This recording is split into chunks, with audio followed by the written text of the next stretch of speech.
অপ্রিয় তুমি। পর্ব ৫। আফিয়া আফরোজাহি। রাতের আলো আধারের খেলায় ব্যালকনিতে দাঁড়িয়ে আছে এক নারী অবয়ব। নারী অবয়বের পরনের শাড়ির ছেড়ে রাখা আঁচল বাতাসের ঝাপটায় উড়ে যাচ্ছে। খোলা চুলগুলো দুলছে হাওয়ার তালে তালে। নারীটির মাঝে কোনো হেলদোল নেই। সে গেট পেরিয়ে রাস্তার দিকে এক দৃষ্টিতে তাকিয়ে আছে। দৃষ্টিতে তার চাতক পাখির ন্যায়। চোখের চাহনিতে আকুলতা। কাউকে তীব্রভাবে দেখার উন্মাদনা আকুলতা। রাত তখন 12টা নাগাদ। মেহরাব দীর্ঘেক সপ্তাহ পর বাড়ি ফিরছে। এতদিন পরিবারের থেকে দূরে থেকে নিজেও ভালো ছিল না।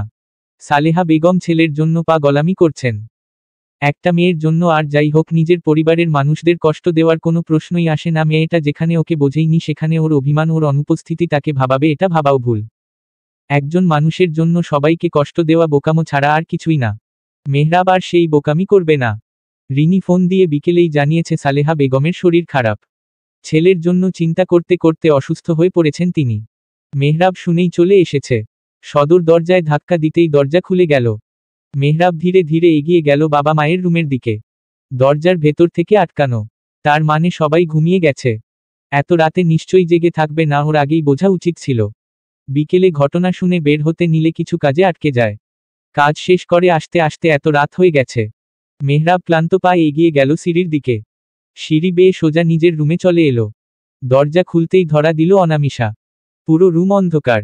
ব্যালকনিতে মৃদু আলোর বাতিখানা জ্বলছে। সেখানে থেকে স্বল্প আলো এসে পড়ছে রুমে। সেই আলোয় আবছা আবছা রুমের জিনিসপত্র দেখা যাচ্ছে। মেহরাবের কপালে ভাঁজ পড়ল কয়েকটা। রুমের লাইট বন্ধ, তাহলে ব্যালকনিতে লাইট কে জ্বালালো? মেহরাবের যতটুকু মনে পড়ে ও লাইট অফ করে রেখে গিয়েছিল। তাহলে কে জ্বালালো? উৎসা। সেদিন ও যাওয়ার পর উৎসাই তো রুমে ছিল। জ্বালালে জ্বালাবে, তাতে ওর কি? মেহরাব আবছা আলোয় হাতড়ে রুমের লাইট জ্বালালো। এদিক ওদিক না তাকিয়ে সোজা কাবার্ডের দিকে গেল। পরনের শার্টটা কুঁচকে যাচ্ছে, তাই অবস্থা। সারাদিন এদিক সেদিকে ঘোরাঘুরি করে বেশ ক্লান্ত লাগছে। এই মুহূর্তে গোসল না করলেই নয়। মেহরাব কাবার্ডে কাপড় নিতে গিয়ে খেয়াল করল পাশে উৎসার কাপড় রাখা। দুজন ভাগাভাগি করেই কাপড় রেখেছে। তাহলে কি মেয়েটা ওর কাপড় নিয়ে যায়নি? কার জন্য রেখে গেছে এগুলো? সে তো আর আসবে না, এগুলো দিয়ে মেহরাব কি করবে? উল্টো মেয়েটার স্মৃতি মনে পড়লে বুকের ভেতর মোচড় দিয়ে ওঠে। এই তার কাপড়গুলো দেখে মেহরাবের বুকে বিঁধছে। মেয়েটা কেন ওকে বুঝল না? ও তো ভালোবাসতে জোর করেনি। ওর একার ভালোবাসাই যথেষ্ট দুজনের ছোট দুষ্টু মিষ্টি সংসার টিকিয়ে রাখার জন্য। মেয়েটার ওকে ভালোবাসাও লাগবে না। ও একাই ভালোবাসে যাবে।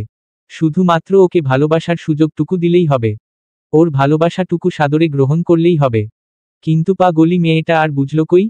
ওর বুকটা ফাঁকা করে দিয়ে গেল। এখন সারাটা জীবন ও কি নিয়ে কাটাবে? থাকবে কি করে মেয়েটাকে ছাড়া? এই মেয়েটাকে পাওয়ার জন্যই তো এত উন্মাদনা, এত কিছু। তবুও মেয়েটা বুঝল কই? মেহরাব আলতো হাতে উৎসার একটা ড্রেস তুলল। শক্ত করে জড়িয়ে ধরল বুকের মাঝে। যতটা শক্ত করে ধরা যায়। মনে হলো ও বুঝি উৎসাকেই জড়িয়ে ধরেছে। বুকের হাহাকার কিছুটা হলেও কমল। জামাটা থেকে উৎসার গায়ের ঘ্রাণ ভেসে আসছে। কি মিষ্টি মন মাতানো সুভাষ। মেয়েটা হয়তো কখনোই ওর ভালোবাসা বুঝবে না, কতটা আকুলতা নিয়ে মেহরাব তাকে চেয়েছিল সেটাও বুঝবে না, জানবে না মেহরাবের বুকের ভিতরে থাকা দহনের অস্তিত্ব। মেহরাব কিছুক্ষণ সেভাবেই কাটালো। অতঃপর জামাটা রেখে কাবার্ড বন্ধ করে দিল। টাওয়াল নিয়ে ওয়াশরুমের দিকে এগিয়ে গেল। চোখ পড়লে ব্যালকনির দিকে। সেখানেই থমকে গেল দৃষ্টি। উৎসা দাঁড়িয়ে আছে ব্যালকনিতে। মেহরাব যেতে গিয়েও থেমে গেল। চোখ বন্ধ করে আবার তাকালো। কেউ নেই সেখানে। নিজের মাথায় নিজেই চাপড় দিল। উৎসা নামক রমণী এখানে আসবে কি করে? এটা মেহরাবের কল্পনা ছাড়া কিছুই না। যেই রমণী তার সাথে থাকবে না বলে বাড়ি ছেড়েছে, সে এখানে আসবে কি করে? মেহরাব ভালো করেই জানে উৎসার মাথায় একবার যেই বিষয়টা ঢুকবে সেটা আর পরিবর্তন হবে না। এই একবার ভেবে নিয়েছে মেহরাব সাইকো খুনি, এখন ওকে শত বোঝানো হলেও ওর ধারণা পরিবর্তন করবে না। তবে মেয়েটা বেশ সহজ সরল। একবার কাউকে ভালোবাসলে তার পিছু ছাড়বে না। বুক চিরে দীর্ঘশ্বাস বেরিয়ে এলো। মেহরাব ভাবনা বাদ দিয়ে ওয়াশরুমে চলে গেল। উৎসা দাঁড়িয়ে আছে মেহরাবের ব্যালকনিতে। একটু আগে উকি দিয়ে মেহরাবকে দেখতে গিয়ে ধরা পড়ে গিয়েছিল এক প্রকার। শেষ যাত্রা এবারের মতো বেঁচে গেছে। লোকটাকে সে নিজের অজান্তেই কতখানি কষ্ট দিয়ে ফেলেছে সেটা ভেবেই হায় হুতাশ করতে লাগলো। একটু আগের মেহরাবের করা কাণ্ড দেখে নিজের মাঝেই অনুশোচনা জেগে উঠেছে মনে। রিয়াদের কথায় শুনে মানুষটাকে ভুল বোঝা ঠিক হয়নি। উৎসা তো তাকে কত আজেবাজে কথা শুনিয়েছে। এমনকি সে যেটা করেনি সেই দোষও তার ঘাড়ে দিয়েছে। তারপরও মানুষটা তার সাথে খারাপ ব্যবহার করেনি আর না একটা কথা শুনিয়েছে। কেবল ভালোবেসেই গেছে। সেদিন রিনি আর তিয়াসের কথায় উৎসার বড্ড খারাপ লেগেছে। সত্যি কি ও এত খারাপ? ও মেহরাবকে বোঝেনি? সময় নিয়ে ভাবে উৎসা। মন থেকে জবাব আসে হ্যাঁ, উৎসা বোঝেনি মেহরাবকে। মেহরাব ওকে ভালোবেসে কাছে রাখতে চেয়েছে, আর উৎসা কিনা মেহরাবের কেয়ার ভালোবাসাগুলোকে দিনের পর দিন অত্যাচারও ভেবে গেছে। কথায় আছে, আমরা যাদের প্রতি যেমন অভিমত পোষণ করব আমাদের তাদের কার্যকলাপও তেমনই মনে হবে। এই যেমন মেহরাব ভালোবেসে উৎসার ভালোর জন্য রিয়াদকে কিডন্যাপ করেছে, এমনকি তুলোধনাও দিয়েছে। ইমনকে মেরে অবস্থা খারাপ করে দিয়েছে। ওর চোখের আড়ালে কতজনকে এভাবে সরিয়েছে তার ঠিক নেই। মানুষটা ওকে ভালোবেসে আগলে রাখার জন্য এসব করেছে। সেখানে ও কিনা মানুষটাকে ভুল বুঝল, ভুল বুঝে উল্টোপাল্টা শুনিয়েছেও। ভুল যেহেতু বুঝেছে সেহেতু সব কিছু ঠিক ওকেই করতে হবে। বিগত 2 দিন মেহরাবকে প্রচণ্ড মনে পড়েছে। সময়ে অসময়ে লোকটা কল্পনায় এসে ওকে জ্বালিয়েছে। শান্তিমতো 2 দিন ঘুমাতেও পারেনি উৎসা। আত্মগ্লানিতে ভুগেছে সব সময়। অবশেষে সিদ্ধান্ত নিয়েছে যে করেই হোক মেহরাবের মান ভাঙিয়েই ছাড়বে। সেই মতে মেহরাবের নাম্বারে ডায়ালও করেছে কয়েকবার। প্রতিবারই মেয়েলি একই সুর ভেসে এসেছে। আশাহত হয়েছে বারবার। শেষে কোনো উপায় না পেয়ে রিনিকে দিয়ে মিথ্যা বলিয়ে মেহরাবকে বাড়ি এনেছে। খট করে দরজা খোলার শব্দে উৎসা নিজেকে আড়াল করে ফেলল। মেহরাব গোসল সেরে বেরিয়ে এসেছে। গলায় তোয়ালে ঝুলিয়ে হাত দিয়ে চুল ঝাড়ছে। ভালো করে চুল না মোছার ফলে টপ টপ করে পানি পড়ছে। ফর্সা মেদহীন উদরে জমেছে বিন্দু বিন্দু পানির অস্বস্তি। মেহরাব ব্যালকনিতে এগিয়ে গেল তোয়ালে মেলে দেওয়ার জন্য। তোয়ালে মেলে দিয়ে পিছনে ঘুরে চলে আসতে নিলে থমকে দাঁড়ালো। চোখের সামনে অপ্রত্যাশিত রমণীকে দেখে নিজের চোখকে নিজেই বিশ্বাস করতে পারছে না। উৎসা মেহরাবের অবস্থা বুঝল। মুখ টিপে হেসে এগিয়ে গেল। তোয়ালে নিয়ে হাত বাড়ালো মেহরাবের সিক্ত কেশের দিকে। লোকটা বেশ লম্বা। উৎসা মেহরাবের মাথা নাগাল পাচ্ছে না। মেহরাব নিচু হয়ে খানিকটা ঝুঁকল। উৎসা একমনে মেহরাবের মাথা মুছে দিতে দিতে বলল, অভাবে তাকিয়ে কি দেখছেন? মনে হয় এর আগে আমায় দেখেননি। মেহরাব ঘোরের মাঝে থেকেই বলল, তুমি কি সত্যি, নাকি আমার কল্পনা? উৎসা কিছু বলার আগেই ফের বলল, না, তুমি আমার কল্পনাই। কারণ তুমি যেমন মেয়ে, আমার তো মনে হয় এটা আমার কল্পনাই। এটা আমিই। মেহরাব ব্যাক্কেলের মতো প্রশ্ন করে বসল, তুমি এখানে কেন? তোমার তো বাবার বাড়ি থাকার কথা ছিল। উৎসা ভ্রু কুঁচকে জিজ্ঞেস করল, আমি এখানে কেন মানে? এখানে কি অন্য কারো থাকার কথা ছিল? মেহরাব মাথা দুপাশে নাড়ল, অর্থাৎ না। উৎসা হেসে ফেলল মেহরাবের কাণ্ডে। মানুষটাকে দেখে মনে হলো বাচ্চা একটা ছেলে। কথা বলার ভঙ্গিও তেমনই। বাচ্চাদের মতো করে কথা বলছে, মাথা নেড়ে সাই জানাচ্ছে। কে বলবে এই ছেলেটা সারাদিন মা রপিট করে বেড়াতো, গুতন্ডামি করত, পুরো এলাকায় তার রাজ চলত। সে কিনা বউয়ের শোকে দুদিনে ছন্নছাড়া হয়ে গেছে। মেহরাব আলতো কণ্ঠে বলল, এটা কি সত্যিই তুমি, নাকি আমার কল্পনা? আমি একবার তোমার ছুঁয়ে দেখতে পারি? উৎসা মাথা নেড়ে সাই জানালো। মেহরাব আলতো হাতে এগিয়ে গেল উৎসার পানে। হালকা ভাবে জড়িয়ে ধরল। ভাবল প্রতিবারের মতো আবারও বুঝি উৎসা হাওয়া হয়ে যাবে। কিন্তু যখন ওর ধারণা ভুল প্রমাণিত হলো, উৎসা একই ভঙ্গিতে দাঁড়িয়ে রইল, তখন মেহরাব মিনিটও ব্যয় করল না। শক্ত করে নিজের সাথে চেপে ধরল মেয়েটাকে। কতদিন পর শুকনো বুকে এক পশলা বৃষ্টি ছুঁয়ে গেল। সিক্ত হলো মেহরাবের উত্তপ্ত বুক। মেহরাব পারে না উৎসাকে বুকের মাঝে পিষে ফেলে। বেচারি উৎসা চুপচাপ পড়ে রইল মেহরাবের বুকে। মেহরাব শক্ত করে জড়িয়ে ধরায় শ্বাস নিতে কষ্ট হচ্ছে, তাও টুটা করল না। এতদিন মানুষটাকে কম কষ্ট তো দেয়নি, আজ না হয় এইটুকু কষ্ট তার হোক। মেহরাব উৎসাকে নিজের থেকে ছাড়িয়ে নিল। দুহাতে উৎসার গালে রেখে সারামুখে পাগলের ন্যায় চুমু এঁকে দিল। উৎসা চোখ বুজে পাগল লোকটার পাগলামো সহ্য করছে। মেহরাব করুণ কণ্ঠে বলল, এভাবে আর কখনো ছেড়ে যাবে না তো? ছেড়ে তো আমি যাইনি, আপনি গিয়েছেন। আমায় একা ফেলে সকাল সকাল চলে গিয়েছেন। তাই আমিও চলে গিয়েছি। মেহরাব ঠোঁট উল্টে বলল, আমি কি এমনি এমনি গিয়েছি নাকি? তুমি আমার ভালোবাসা বোঝনি। আমায় অবহেলা করেছ, ভুল বুঝেছ, সেই জন্যই তো অভিমান করে গিয়েছি। গিয়েছেন, ভালো করেছেন, এখন চুপচাপ রুমে চলুন। এতদিনে ভালো করে খেয়েছেন বলে তো মনে হয় না। মুখ চোখ কেমন শুকিয়ে গেছে। মেহরাব অভিমানী কণ্ঠে বলল, আমার দিকে তাকানোর সময় তোমার আছে? তুমি তো সারাদিন শাশুড়িদের মতো আমার ভুল খুঁজতে থাকো আর আমার সাথে ঝগড়া করো। কথায় কথায় হুমকি দেও আপনার সাথে থাকবো না, চলে যাবে। মেহরাবের কথা বলার ভঙ্গিতে উৎসাহ হেসে দিল। ওকে রুমে বসিয়ে নিজে ছুটল রান্নাঘরের দিকে। ফিরে এলো মিনিট 5-এর মাথায়। খাবার মাখিয়ে মেহরাবকে খাইয়ে দিতে লাগল। মেহরাব অবাক হয়ে মেয়েটাকে দেখেছে। এই মেয়েটাই তো সপ্তাহ খানেক আগে তাকে ভুল বুঝে দূরে সরে গিয়েছিল, আর আজ কিনা তার সামনে বসে তাকে খাইয়ে দিচ্ছে। মেহরাব উৎসাকেও এখান থেকে খেয়ে নিতে বলল। খাওয়া শেষে মেহরাব ব্যালকনিতে দাঁড়িয়ে আছে, উৎসা প্লেট রাখতে নিচে গেছে। মেহরাব হিমেল হাওয়ায় দাঁড়িয়ে আছে। অশান্ত মনটা এত দিনে শান্ত হয়েছে। এই কয়েকটা দিন কিভাবে কাটিয়েছে মেহরাব নিজেও জানে না। কেমন ঘোরের মাঝেই কেটে গেছে দিনগুলো।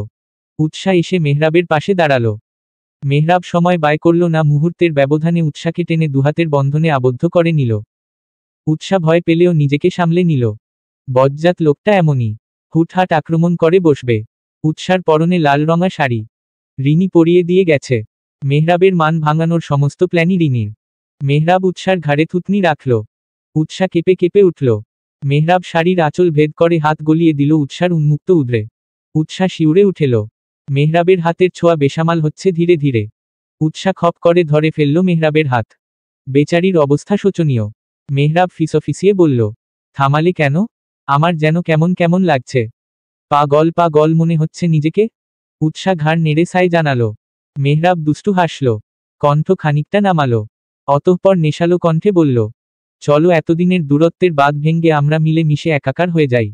এই দূরত্ব আর সহ্য হচ্ছে না আমার বউ। উৎসা কিছু বলল না, চুপ করে রইল। ওর বুকের মাঝে ঝড় বয়ে যাচ্ছে, দম আটকে আসছে। মেহরাব ফের একই কণ্ঠে বলল, ক্যান আই হ্যাভ ইউ? উৎসার গলা শুকিয়ে আসছে। কি জবাব দিবে বুঝতে পারল না। ভয় হাত পা জমে আসছে। মেহরাব উৎসাকে ছেড়ে দিল। সরে আসতে নিলে উৎসা মেহরাবের হাত আঁকড়ে ধরল। মেহরাব তার কাঙ্ক্ষিত জবাব পেয়ে গেছে। এক ঝটকায় বউকে কোলে তুলে নিল। ব্যালকনি থেকে রুমে এসে ব্যালকনির দরজা লাগিয়ে পর্দা টেনে দিল। উৎসাকে আলতো করে বিছানায় শুইয়ে দিয়ে লাইট অফ করে দিয়ে ধীরে ধীরে এগিয়ে এলো। উৎসা ভয়ে জড়সড় হয়ে গেছে। মেহরাব উৎসার ওপর ঝুঁকল। এগিয়ে গেল উৎসার নরম গোলাপ রঙা ওষ্ঠের পানে। মুহূর্তেই ওষ্ঠে ওষ্ঠ মিলিয়ে দিল। উৎসা জমে গেছে। মেহরাবের হাতের বিচরণ এলোমেলো, এদিক সেদিকে অবাধ বিচরণ করছে। উৎসার শ্বাস প্রশ্বাস বেসামাল হচ্ছে। মেহরাবের উন্মাদনা বেড়ে চলছে। উৎসা হিমশিম খাচ্ছে নিজেকে মেহরবারের পা গলামো সামাল দিতে। আগে যদি ভুলেও জানতো মানুষটা এতটা উন্মাদ হয়ে উঠবে তাহলে ভুলেও উৎসা তাকে ধারে কাছে ঘেঁষতে দিত না, ঠেলে দূরে সরিয়ে দিত। কিন্তু এখন আর উপায় নেই। এখন ও পুরোপুরি মেহরাবের আয়ত্তে। চাইলেই নিজেকেই ছাড়িয়ে নিতে পারবে না। রুমের পরিবেশ উত্তপ্ত, ভালোবাসার উত্তপ্ততা কক্ষ জুড়ে। মেহরাব নিজের সকল ভালোবাসা উজাড় কররে দিচ্ছে প্রেয়সীর মাঝে। উৎসা কাদো কাদো ভঙ্গিতে নালিশ করল, আপনি খারাপ, বড্ড খারাপ। মেহরাব হাসল, তৃপ্তির হাসি ওর মুখে লেগে আছে। ছোট্ট করে চুমু খেল উৎসার রাঙা ওষ্ঠে। ফিসফিস করে বলল, সরি বউ, বেসামাল হয়ে গিয়েছিলাম। সরি বউ, রাগ করে না। ওয়েট, আমি তোমার কষ্ট কমিয়ে দিচ্ছি। মেহরাব ছোট ছোট চুমু এঁকে দিতে লাগলো উৎসার ঘাড়ে। উৎসা সুরসুরি পেয়ে হেসে কুটি কুটি হচ্ছে। মেহরাব মুগ্ধ চোখে চেয়ে রইল প্রেয়সীর খিলখিল হাসির পানে। এই ছোট জীবনে এর চেয়ে আর বেশি কি চাই? মেহরাব চুমু এঁকে দিল উৎসার কপালে। উৎসা আবেশে চোখ বুজে নিল। নতুন সকাল, এক নতুন সূচনা। এক স্বচ্ছ নির্মল আলোয় মোড়া সতেজতা ঘেরা সকাল। আকাশ তখন স্নিগ্ধ নীল, সূর্য সবে পূর্ব দিগন্ত হতে উকি দিচ্ছে। তার কোমল রোদ গায়ে মেখে ধরণী যেন একটু একটু করে জেগে উঠেছে ধীরে ধীরে। গভীর ঘুমে তলিয়ে আছে উৎসা। শেষ রাতে ঘুমিয়েছে বেচারি। অসভ্য মেহরাব ওকে ঘুমাতেই দেয়নি। তবে অবাক করা বিষয় হলো আজ নতুন করে নতুন এক মেহরাবকে আবিষ্কার করেছে উৎসা, যে কিনা সব সময় উৎসার কমফোর্ট জোনটাই দেখেছে। উৎসা মুড়িয়ে দিয়েছে ভালোবাসার চাদরে। একে অপরকে সাপের মতো আষ্টে পিষ্টে জড়িয়ে ধরে ঘুমিয়ে আছে। উৎসার এলার্ম বাজছে, কলেজ আছে ওর। মেহরাব টের পেতেই হাতরে এলার্ম বন্ধ করে দিল। মেয়েটা ঘুমাচ্ছে, ঘুমাক। একদিন কলেজ না গেলে মহাভারত অশুদ্ধ হয়ে যাবে না। উৎসার কপালে উষ্ণ চুমু এঁকে দিয়ে পাড়ি জমালো ঘুমের দেশে।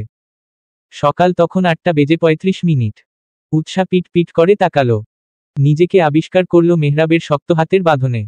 মেহরাব ওর কোমরে দু হাত রেখে শক্ত করে বেঁধে রেখেছে। মনে হচ্ছে ছেড়ে দিলেই বুঝি উৎসা পালিয়ে যাবে।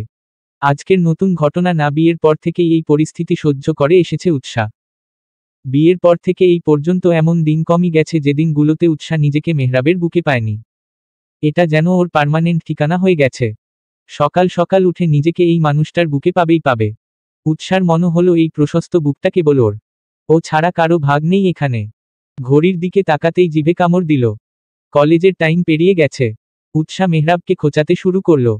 ঘুমে ব্যাঘাত ঘটায় মেহরাব বিরক্ত হলো, তবে সেটা মুখে প্রকাশ করল না। কি সমস্যা? খোঁচাখুচি করছো কেন? আরো আদর লাগবে নাকি? লাগলে বলো, তাও খোঁচাখুচি করে আমার সাধের ঘুমটা ভাঙিও না। উৎসা চাপড় দিল মেহরাবের বুকে।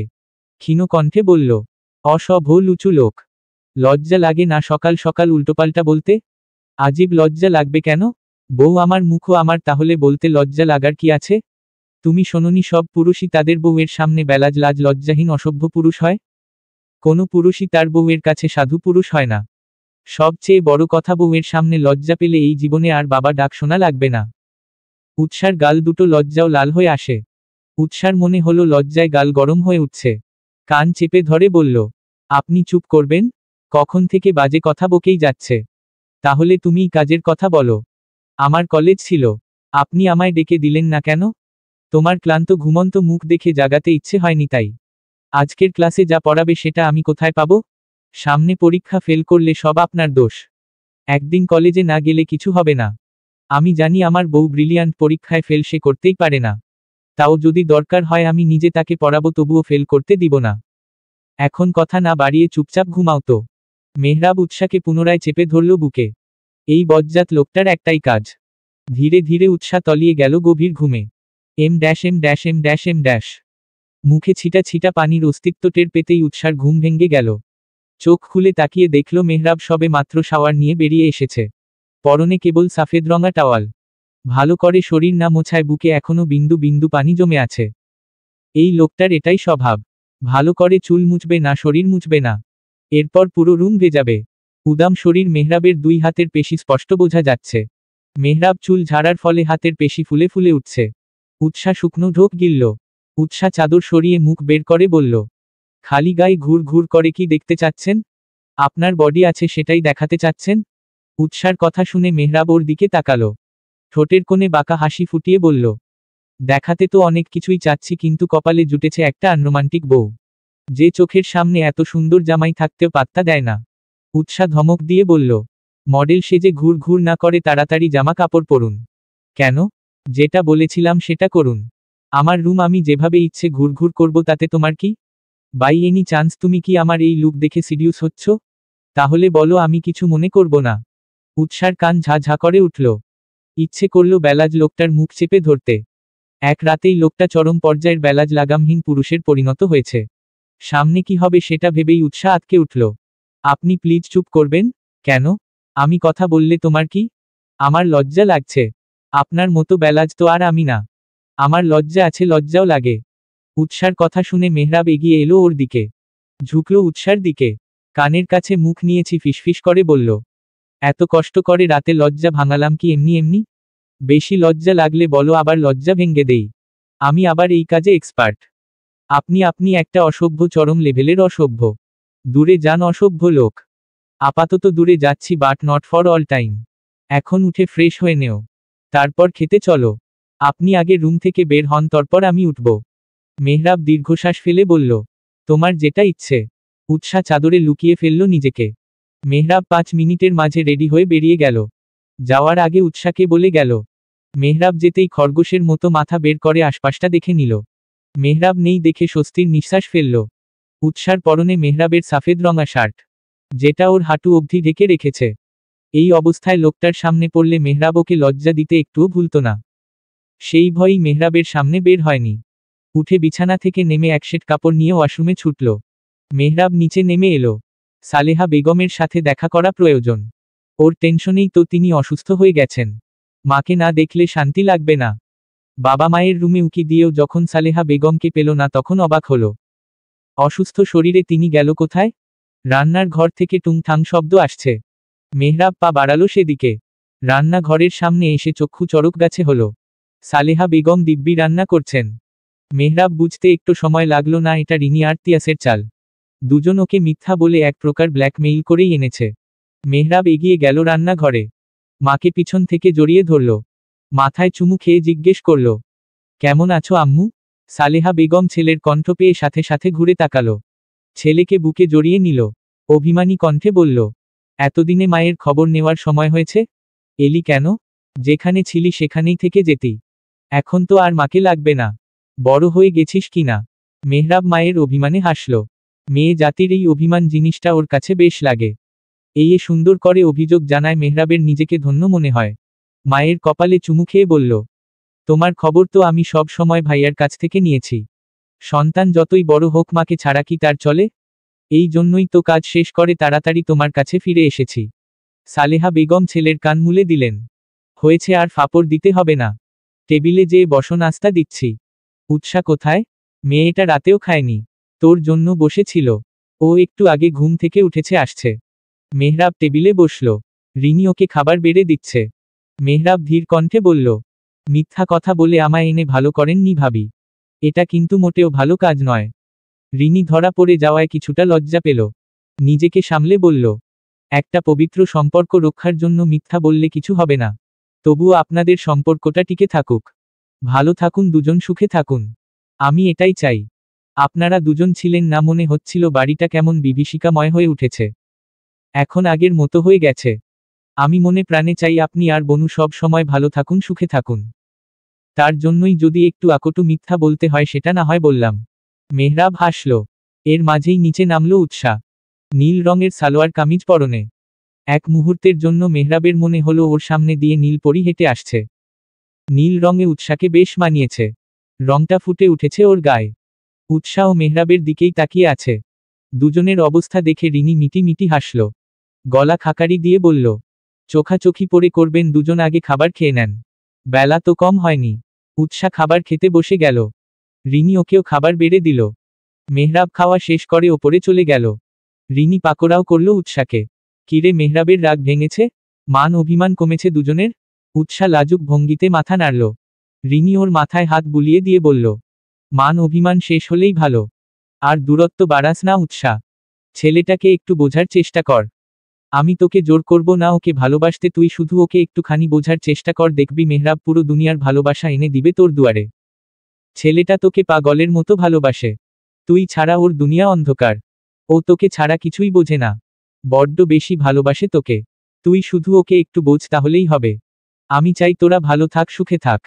উৎসা বুঝল রিনির কথাগুলো।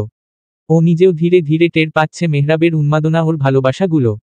মেহরাব যে সত্যি ওকে ভালোবাসে এতে উৎসার বিন্দু মাত্র সন্দেহ নেই। উৎসার নিজেকে ভাগ্যবতী মনে হলো। একটা মানুষ ওকে পাগলের মতো ভালোবাসে, এর চেয়ে সুখের আর কি হতে পারে। M-M-M-M-। উৎসা দুহাতে ট্রে নিয়ে ড্রয়িং রুমে আসলো। তিয়াস আর মেহরাব মারামারি করছে। তাও আবার কিনা সোফার কুশন দিয়ে। ভাবা যায় এত বড় বড় ছেলে গল্প বাচ্চাদের মতো কুশন দিয়ে মারামারি করছে। মেহরাব তিয়াসকে মারছে আর বলছে, শালা মিথ্যা কথা বলে ব্ল্যাকমেইল করে আনিয়েছিস। তিয়াস উল্টে মেহরাবকে মেরে বলল, এই মোটেও আমি তোর শালা না। তোর বউয়ের বড় ভাই হয়। সম্বন্ধী হই, সম্মান দিয়ে কথা বল। তোর সম্মানের গু এল্লি মারি। তুই আমায় মিথ্যা বলেছিস কেন? ইতর, মিথ্যা না বললে তুই আসতি? তোকে আমি হাড়ে হাড়ে চিনি আমি। তাই বলে মিথ্যা বলবি? অবশ্যই। বড় ভাই হিসেবে আমার দায়িত্ব আমার বোনের চোখে পানি আসতে না দেওয়া। আমার বোন তোর জন্য কষ্ট পাবে আর আমি বসে বসে দেখব? আমি যখন কষ্ট পেয়েছি তখন তো বোনকে বুঝাসনি তুই, বন্ধু নামের আস্ত একটা হার আমি। উৎসা দুজনের মারামারি দেখে হাঁপিয়ে উঠেছে। চি এল্লিয়ে বলল, আপনারা দুজন চুপ করবেন? বাচ্চাদের মতো কি শুরু করেছেন? উৎসার ধমকে দুজনেই চুপ হয়ে গেল। চুপচাপ বসে পড়ল সোফায়। ভদ্র ছেলেদের মতো চা নাস্তা খান। আরেকবার যদি মারামারি করতে দেখি তাহলে খুন্তি নিয়ে আসবো আমি বলে দিলাম। তিয়াস ফট করে বলল, দোস্ত তোকে বলেছে। মেহরাব চোখ রাঙিয়ে তাকালো। তিয়াস চুপ করে গেল। উৎসা চলে গেল রান্নাঘরে। বিকেলে ওরা ওদের বাড়িতে এসেছে। মেহরাবও আজকে অফিস যায়নি। তাই বিকেল হতেই দুজনে বাড়ি চলে এসেছে। উৎসা চলে গেলে তিয়াস বলল, আমি কিন্তু তোর কাছে একটা ধন্যবাদ পাই। ধন্যবাদ? কেন? এই তোকে আর বনুকে মিলিয়ে দিলাম। আমি না বললে তো বনু বিশ্বাসই করতো না। আর না এত তাড়াতাড়ি তোদের ঝগড়া শেষ হতো। সো ধন্যবাদ দে। শালা, দুদিন আগে বোঝাতে পারলি না? তাহলে আমায় 7-7টা দিন বউ রেখে একা একা থাকতে হতো না। বউ রেখে একা একা ঘুমানোর কষ্ট তুই কি বুঝবি? তুই তো সিঙ্গেল। আর আমি তোর বউয়ের বড় ভাই, সেই সুবাদে আমার সামনে একটু তো লাগাম রাখো। মেহরাব তিয়াসের গলা জড়িয়ে ধরে বলল, তুই আগে আমার দোস্ত, তারপর বউয়ের ভাই। তাও ধন্যবাদ দিবি না? মেহরাবের কাট জবাব, না। চাইলে আগামী বছর তোকে একটা ভাগিনা ভাগ্নি দিতে পারি, কিন্তু ধন্যবাদ এই জীবনে না। তিয়াস উচ্চারণ করল, শালা। দুই বন্ধু হেসে উঠল। উৎসা আরেকটা ট্রে হাতে করে স্নেক্স নিয়ে এসেছে। দুজনকে হাসতে দেখে অবাক হলো। এই একটু আগে না দুজন মারামারি করছিল? এখন গলা জড়াজড়ি করে হাসছে। এদের কাহিনী উৎসাহ মাথায় ঢুকে না। দুটোই পাগল। কেটে গেছে বেশ কয়টা দিন। এর মাঝে উৎসার টেস্ট পরীক্ষা শেষ হয়েছে। সামনে এইচএসসি পরীক্ষা। দিনগুলো যেন চোখের পলকে কেটে গেছে। বিগত দিনগুলোতে উৎসাহ আর মেহরাবের সম্পর্কের অনেকটাই উন্নতি হয়েছে। উৎসাহ এখন অনেকটাই মেহরাবকে বোঝার চেষ্টা করে। ভালো না বাসুক মানুষটাকে বুঝতে তো কোনো ক্ষতি নেই। আর না আছে তার আবদার ভালোবাসাগুলো মেনে নিতে, এই মেহরাব ওকে বাবার বাড়ি যেয়ে থাকতে দেয় না, এটা ভেবে এখন আর উৎসার মন খারাপ হয় না। ও উপলব্ধি করে মানুষটা ওকে বড্ড বেশি ভালোবাসে বলে নিজের থেকে দূরে থাকতে দেয় না। মেহরাব পারে না উৎসাকে বুকের মাঝে লুকিয়ে রাখে। উৎসাহ মাঝে মাঝে মেহরাবের পা গলামোগুলোর কথা মনে করে হাসে। মানুষটা ওকে কতই না ভালোবাসে। উৎসার নিজেকে ভাগ্যবতী মনে হয়। ভাগ্যবতী না হলে এত ভালোবাসা কোথায় পেত ও? উৎসাহ এখন উপলব্ধি করে তিয়াসের বলা সেই কথাটা। মেহরাবের মতো ভালো তোকে কেউ বাসতে পারবে না। তিয়াস সেদিন উৎসাকে এই কথাটা বলেছিল। কথাটা যে সত্যি উৎসাহ সেটা এখন হাড়ে হাড়ে টের পায়। এই অফিস থেকে এসেই লোকটার ওকে চাই। চাই মানে চাই। তার সাথে কোনো বাহানা চলবে না। উৎসাহ যেখানেই থাকুক সেখান থেকেই টেনে টুনে নিয়ে আসবে। মাঝে মাঝে লজ্জায় পড়তে হয় বেচারিকে। সারাদিন কাজ শেষ করে বাসায় এসে ওর মুখ না দেখলে নাকি মেহরাবের ক্লান্তি কাটে না। সারাদিনের ক্লান্তি দূর করার জন্যই মানুষটার ওকে চাই। তাও আবার এমনি সেমনি না। শক্ত করে জড়িয়ে ধরে রাখবে। মেহরাব পারে না উৎসাকে নিজের বুকে পিষে ফেলে। প্রথম প্রথম উৎসাহ বিরক্ত হলেও এখন অভ্যস্ত হয়ে গেছে। মানুষটা যে ওকে ভালোবেসেই এমন করে এটা বুঝে গেছে উৎসাহ। সকালে ঘুম থেকে উঠেও সাহেবের ওকে চাই। অফিসে যাবে সে রেডি করে দিতে হবে উৎসার। কলেজ না থাকায় উৎসার প্যারা নেই। মেহরাবকে অফিসে পাঠিয়ে নিজে পড়তে বসে যায়। দুজনের মাঝে এখন সুন্দর একটা সম্পর্ক হয়েছে। উৎসাহ জানে এত সহজেই ও মেহরাবকে ভালোবাসতে পারবে না, তবে মানুষটাকে বোঝার চেষ্টা করে। মেহরাব এতেই খুশি। পরন্ত বিকেলে উৎসাহ আর রিনি বসে বসে আড্ডা দিচ্ছিল। পড়তে পড়তে বিরক্তি এসে গেছে। একঘেয়ে লাগছে। সারাদিন এত পড়া যায়। আর মেহরাবও হয়েছে বজ্জাত। এখন ওর মাঝে জামাই সত্তা কম, টিচার সত্তা বেশি দেখা যায়। সকালে এক গাদা পড়া দিয়ে যাবে, রাত হলে গুনে গুনে পড়া নিবে। মেহরাবের পড়াশোনা নামক অত্যাচারে অতিষ্ঠ হয়ে উঠেছে উৎসাহ। হাঁপিয়ে যাচ্ছে পড়তে পড়তে। মেহরাবের সোজা কথা, পরীক্ষায় ভালো রেজাল্ট করতে হবে। না হলে খবর আছে। এক বিকেল পরে বিরক্তি এসে গেছে উৎসার। তাই তো সময় কাটাতে টুস করে চলে এসেছে রিনির কাছে। দুজনের হাতে চায়ের মগ। রিনি চাটা বেশ ভালোই বানায়। উৎসাহ আগে চা তেমন পছন্দ না করলেও রিনির সুবাদে ভালোই অভ্যাস হয়েছে। দুজন ছাদে দাঁড়িয়ে আড্ডা দিচ্ছে। এমন সময় নিচ থেকে ভেসে এলো মেহরাবের কণ্ঠ। রিনি উৎসার কাঁধে মৃদু ধাক্কা দিয়ে বলল, তাড়াতাড়ি যা, তোর সাহেব এসে গেছে। তার তো আবার বাড়ি ঢুকে বউকে না পেলে হয় না। উৎসাহ ফুরফুরে মেজাজে বলল, চাটা শেষ করে যাই। চা শেষ করতে করতে দেখবি বাড়ি মাথায় তুলবে। তুললে তুলুক, তাতে আমার কি? রিনির কথাই ফলল। মিনিটের মাঝে শোনা গেল মেহরাবের হাঁক ডাক। লোকটার হাঁক ডাকে বাড়ির ছাদে বসা কাকও উড়াল দিয়েছে। উৎসার মেজাজ খারাপ হলো। এই লোকের জন্য কি ও শান্তি একটু চাও খেতে পারবে না? চায়ের কাপ রেখে রিনিকে বলল, তুমি থাকো, আমি যাচ্ছি। না হয় বাড়ি আর বাড়ি থাকবে না, মাছের বাজার বানিয়ে ফেলবে তোমার দেবর। উৎসার কথা শুনে হাসল রিনি। দুটোর খুনসুটি ভালোই লাগে ওর কাছে। মাঝে মাঝের মনে হয় ফিল্মের কাহিনী বাস্তবে দেখছে। ওদের কাণ্ড দেখে হাসে রিনি। উৎসাহ রুমে ঢুকে দেখল সোফায় আয়েসি ভঙ্গিতে বসে আছে মেহরাব। কোমরে হাত গুজে বলল, কি সমস্যা? ষাঁড়ের মতো চেঁচাচ্ছেন কেন? আপনার জন্য কি আমি একটু ছাদে যেয়েও শান্তি পাবো না? সারাদিন আপনার পিছু পিছু ঘুরব? মেহরাব উঠে এলো। ঝটপট পায় কাছে এসে শক্ত করে জড়িয়ে ধরল উৎসাকে। উৎসাহ এতে বিন্দু মাত্র অবাক কিংবা বিচলিত হলো না। এটা নিত্য দিনের ঘটনা।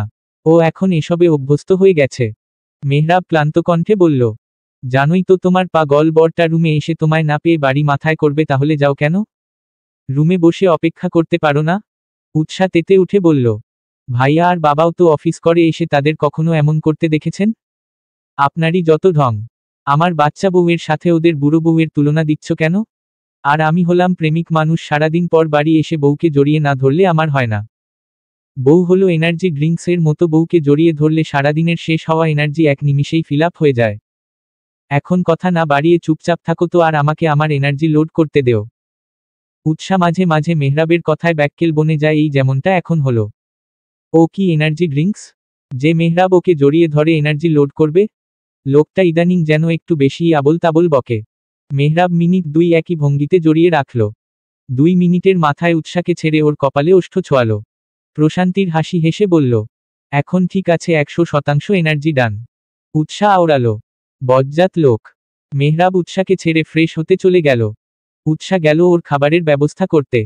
M dash em dash em dash em dash. উৎসাহ ভীতু চোখে তাকিয়ে আছে মেহরাবের দিকে। মেহরাব ওকে পড়া জিজ্ঞেস করছে। উৎসাহ আজকে কিছুই পড়েনি। পড়াগুলো কেমন মাথার ওপর দিয়ে যাচ্ছিল। ওর কি দোষ? মেহরাব গম্ভীর কণ্ঠে বলল। কি হলো, চুপ করে আছো কেন? যেটা জিজ্ঞেস করছি তার উত্তর দেও। এই একটা জায়গায় মেহরাব গম্ভীর আচরণ করে। পড়ায় ফাঁকিবাজি করা মেহরাবের বিন্দু মাত্র সহ্য করে না। সে ব্রিলিয়ান্ট স্টুডেন্ট ছিল বলে কি উৎসাহকেও তেমনটা হতে হবে নাকি? উৎসাহ মিনে কণ্ঠে বলল। পারি না। কেন? পড়া হয়নি। মেহরাব গম্ভীর কণ্ঠে বলল। এভাবে করলে কি করে হবে উৎসাহ? 2 মাস পরে তোমার পরীক্ষা, সেই খেয়াল আছে? নাকি সব ভুলে খেয়েছ? শুধু আজকেই তো পড়িনি। আর এমন হবে না। আজকে পড়িনি কালকে পড়িনি করলে তো পড়া হবে না। পরীক্ষায় কি লিখবে? আন্ডা? উৎসার মেজাজ ছুটে গেল। একদিনই তো পড়ে নি তাই বলে এত কথা শোনাতে হবে? একটু ভালো করেও তো বলা যায় নাকি? উৎসাহ কর্কশ কণ্ঠে বলল। একদিন পড়িনি বলে এত কথা শোনাচ্ছেন? আর প্রতিদিন যে পড়া কমপ্লিট করি তখন? খালি বকা বকি করার ধান্দা। ধন্দাবাজ লোক আপনি, থাকুন আপনার বই নিয়ে, আমি গেলাম। এরপর একদম আমার কাছে আসবেন না বলে দিলাম। উৎসাহ গট গট পায়ে রুম থেকে বেরিয়ে এলো। একটা দিনই তো পড়েনি। তাতে কি এমন মহাভারত অশুদ্ধ হয়েছে? প্রতিদিন যে পড়ে সেটা মেহরাবের চোখেই পড়েও না। আজকে একদিন পড়েনি বলে এতগুলো কথা শোনাতে হবে? উৎসাহ সোজা চলে এলো ছাদে। এতক্ষণের বিগড়ে যাওয়ার মেজাজ যেন এক নিমিষেই ফুরফুরা হয়ে গেল। ঠান্ডা মৃদু মন্দ দক্ষিণা বাতাস বইছে। আকাশে এক ফালি চাঁদ মেঘেদের আড়াল হতে উকি দিচ্ছে। পেজো মেঘগুলো বেশ লাগছে দেখছে।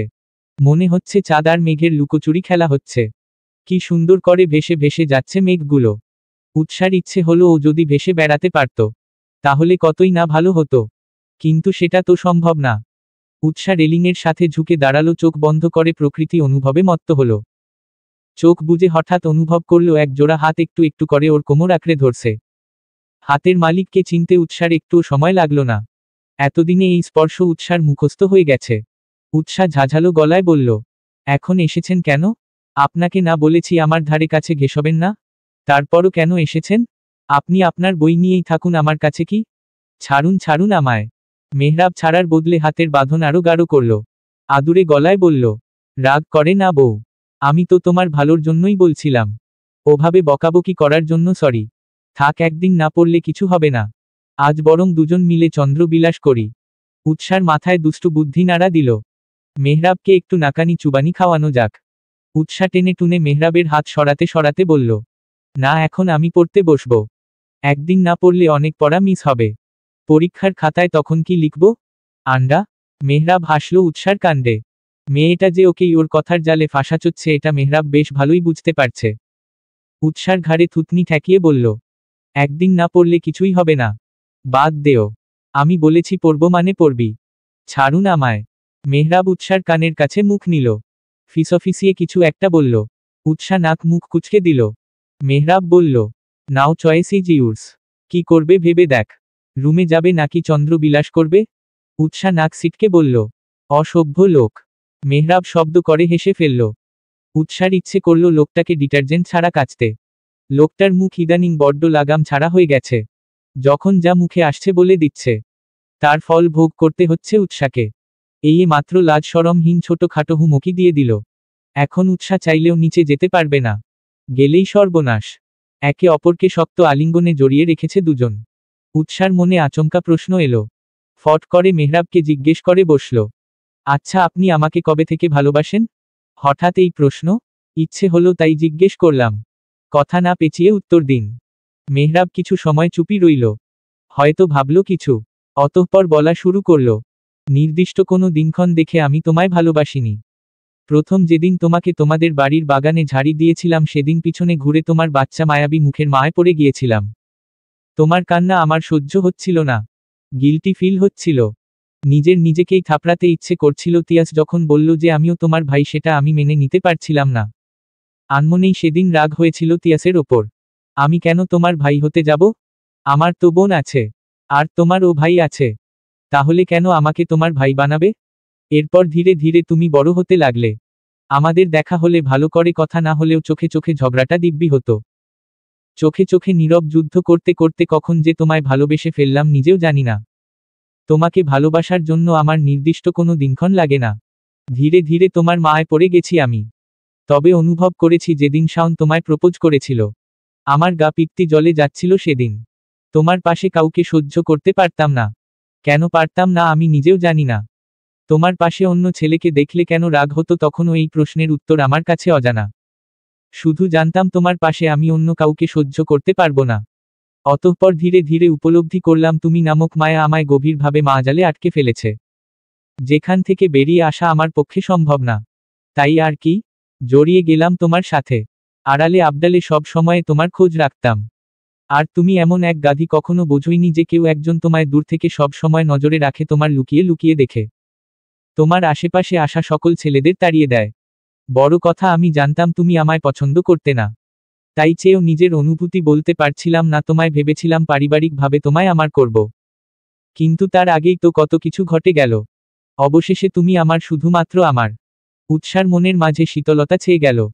মেহরাব ওকে এত আগে ভালোবাসে আর ও বুঝতেই পারল না। শাওনকে মারার পর তানজিলারা বলেছিল যে মেহরাব উৎসাকে পছন্দ করে কিংবা ভালোবাসে। উৎসাই পাত্তা দেয়নি। আসলেই ও একটা গাধি। তাও তেজি কণ্ঠে বলল, আপনি আমায় গাধি বললেন? গাধি না তো কি বলবো? শুনেছি মেয়েদের ষষ্ঠ ইন্দ্রিয় বড্ড প্রখর হয়। কেউ তাদের দিকের তাকালে তারা বুঝতে পারে। আর আমি একটা গাধি মাথা মোটাকে ভালোবেসেছি যে কিনা কিছুই বোঝে না। উল্টো কিভাবে আমার সাথে ঝগড়া করা যায় সেই ফন্দি আটে। প্রথম দেখায় যেই ধমক দিয়েছেন তারপর থেকে তো আপনার নাম পড়েছিল অপ্রিয় লিস্টে সবার ওপরে। তারপর থেকে দেখা হলেও টুকটাক ঝগড়া লেগে থাকতো। সবচেয়ে বড় কথা, আপনি এলাকায় গুতন্ডামি করে বেড়াতেন, যেটা আমার মোটেও পছন্দ ছিল না। সেই জন্যই তো আপনাকে কখনো সেভাবে দেখা হয়নি আর না আপনাকে নিয়ে কিছু ভেবেছি। তাহলে আমি কি করে বুঝবো আপনি আমাকে পছন্দ করেন? মেহরাব দীর্ঘশ্বাস ফেলল। উৎসাকে আরো নিবিড়ভাবে নিজের সাথে জড়িয়ে নিয়ে মিহি কণ্ঠে শুধালো, এখনো কি আমি তোমার অপ্রিয় লিস্টে সবার ওপরে আছি? উৎসা ভাবুক কণ্ঠে বলল, না, এখন আপনার কিছুটা উন্নতি হয়েছে। আগে সবার ওপরে ছিলেন, এখন লিস্টে সবার নিচে আছেন। মেহরাব হতাশ গলায় বলল, তাও লিস্ট থেকে বাদ দিবে না? উৎসা দুদিকে মাথা নাড়ল, যার অর্থ না। মেহরাব বলল, তোমার অপ্রিয় লিস্টে আমি থাকলেও আমার প্রিয় লিস্টের তুমি সবার ওপরে ছিলে, আছো এবং থাকবে। উৎসব মুখর পরিবেশ মির্জা বাড়িতে। সবার মুখে লেগে আছে মিষ্টি হাসি। বাড়িতে নতুন সদস্যর আগমনী বার্তায় মেতে উঠেছে সবাই। মিজান সাহেব কি রেখে কি করবেন দিশা পাচ্ছেন না। খবরটা শুনেই মিষ্টি আনতে চলে গেছেন। বাড়িতে মিষ্টি থাকা সত্ত্বেও উৎসা নিজেও খুব খুশি। অবশেষে মির্জা বাড়িতে নতুন সদস্যর আগমন হতে চলেছে। রিনিকে ঘিরে রেখেছে সবাই। মেয়েটার মুখে লাজুক হাসি লেগে আছে। এক কোণে দাঁড়িয়ে মাহিন দাঁত দিয়ে নখ কাটছে। বেচারা এতক্ষণে টেনশনে ছিল, এখন বাবা হওয়ার সুখবর শুনে কি রিয়েকশন দেওয়া যায় সেটাই ভুলে বসে আছে। উৎসা বসে বসে রিনিকে খোঁচাতে ব্যস্ত। বলল, আপু পুচকুকে কিন্তু সারাদিন আমিই রাখব।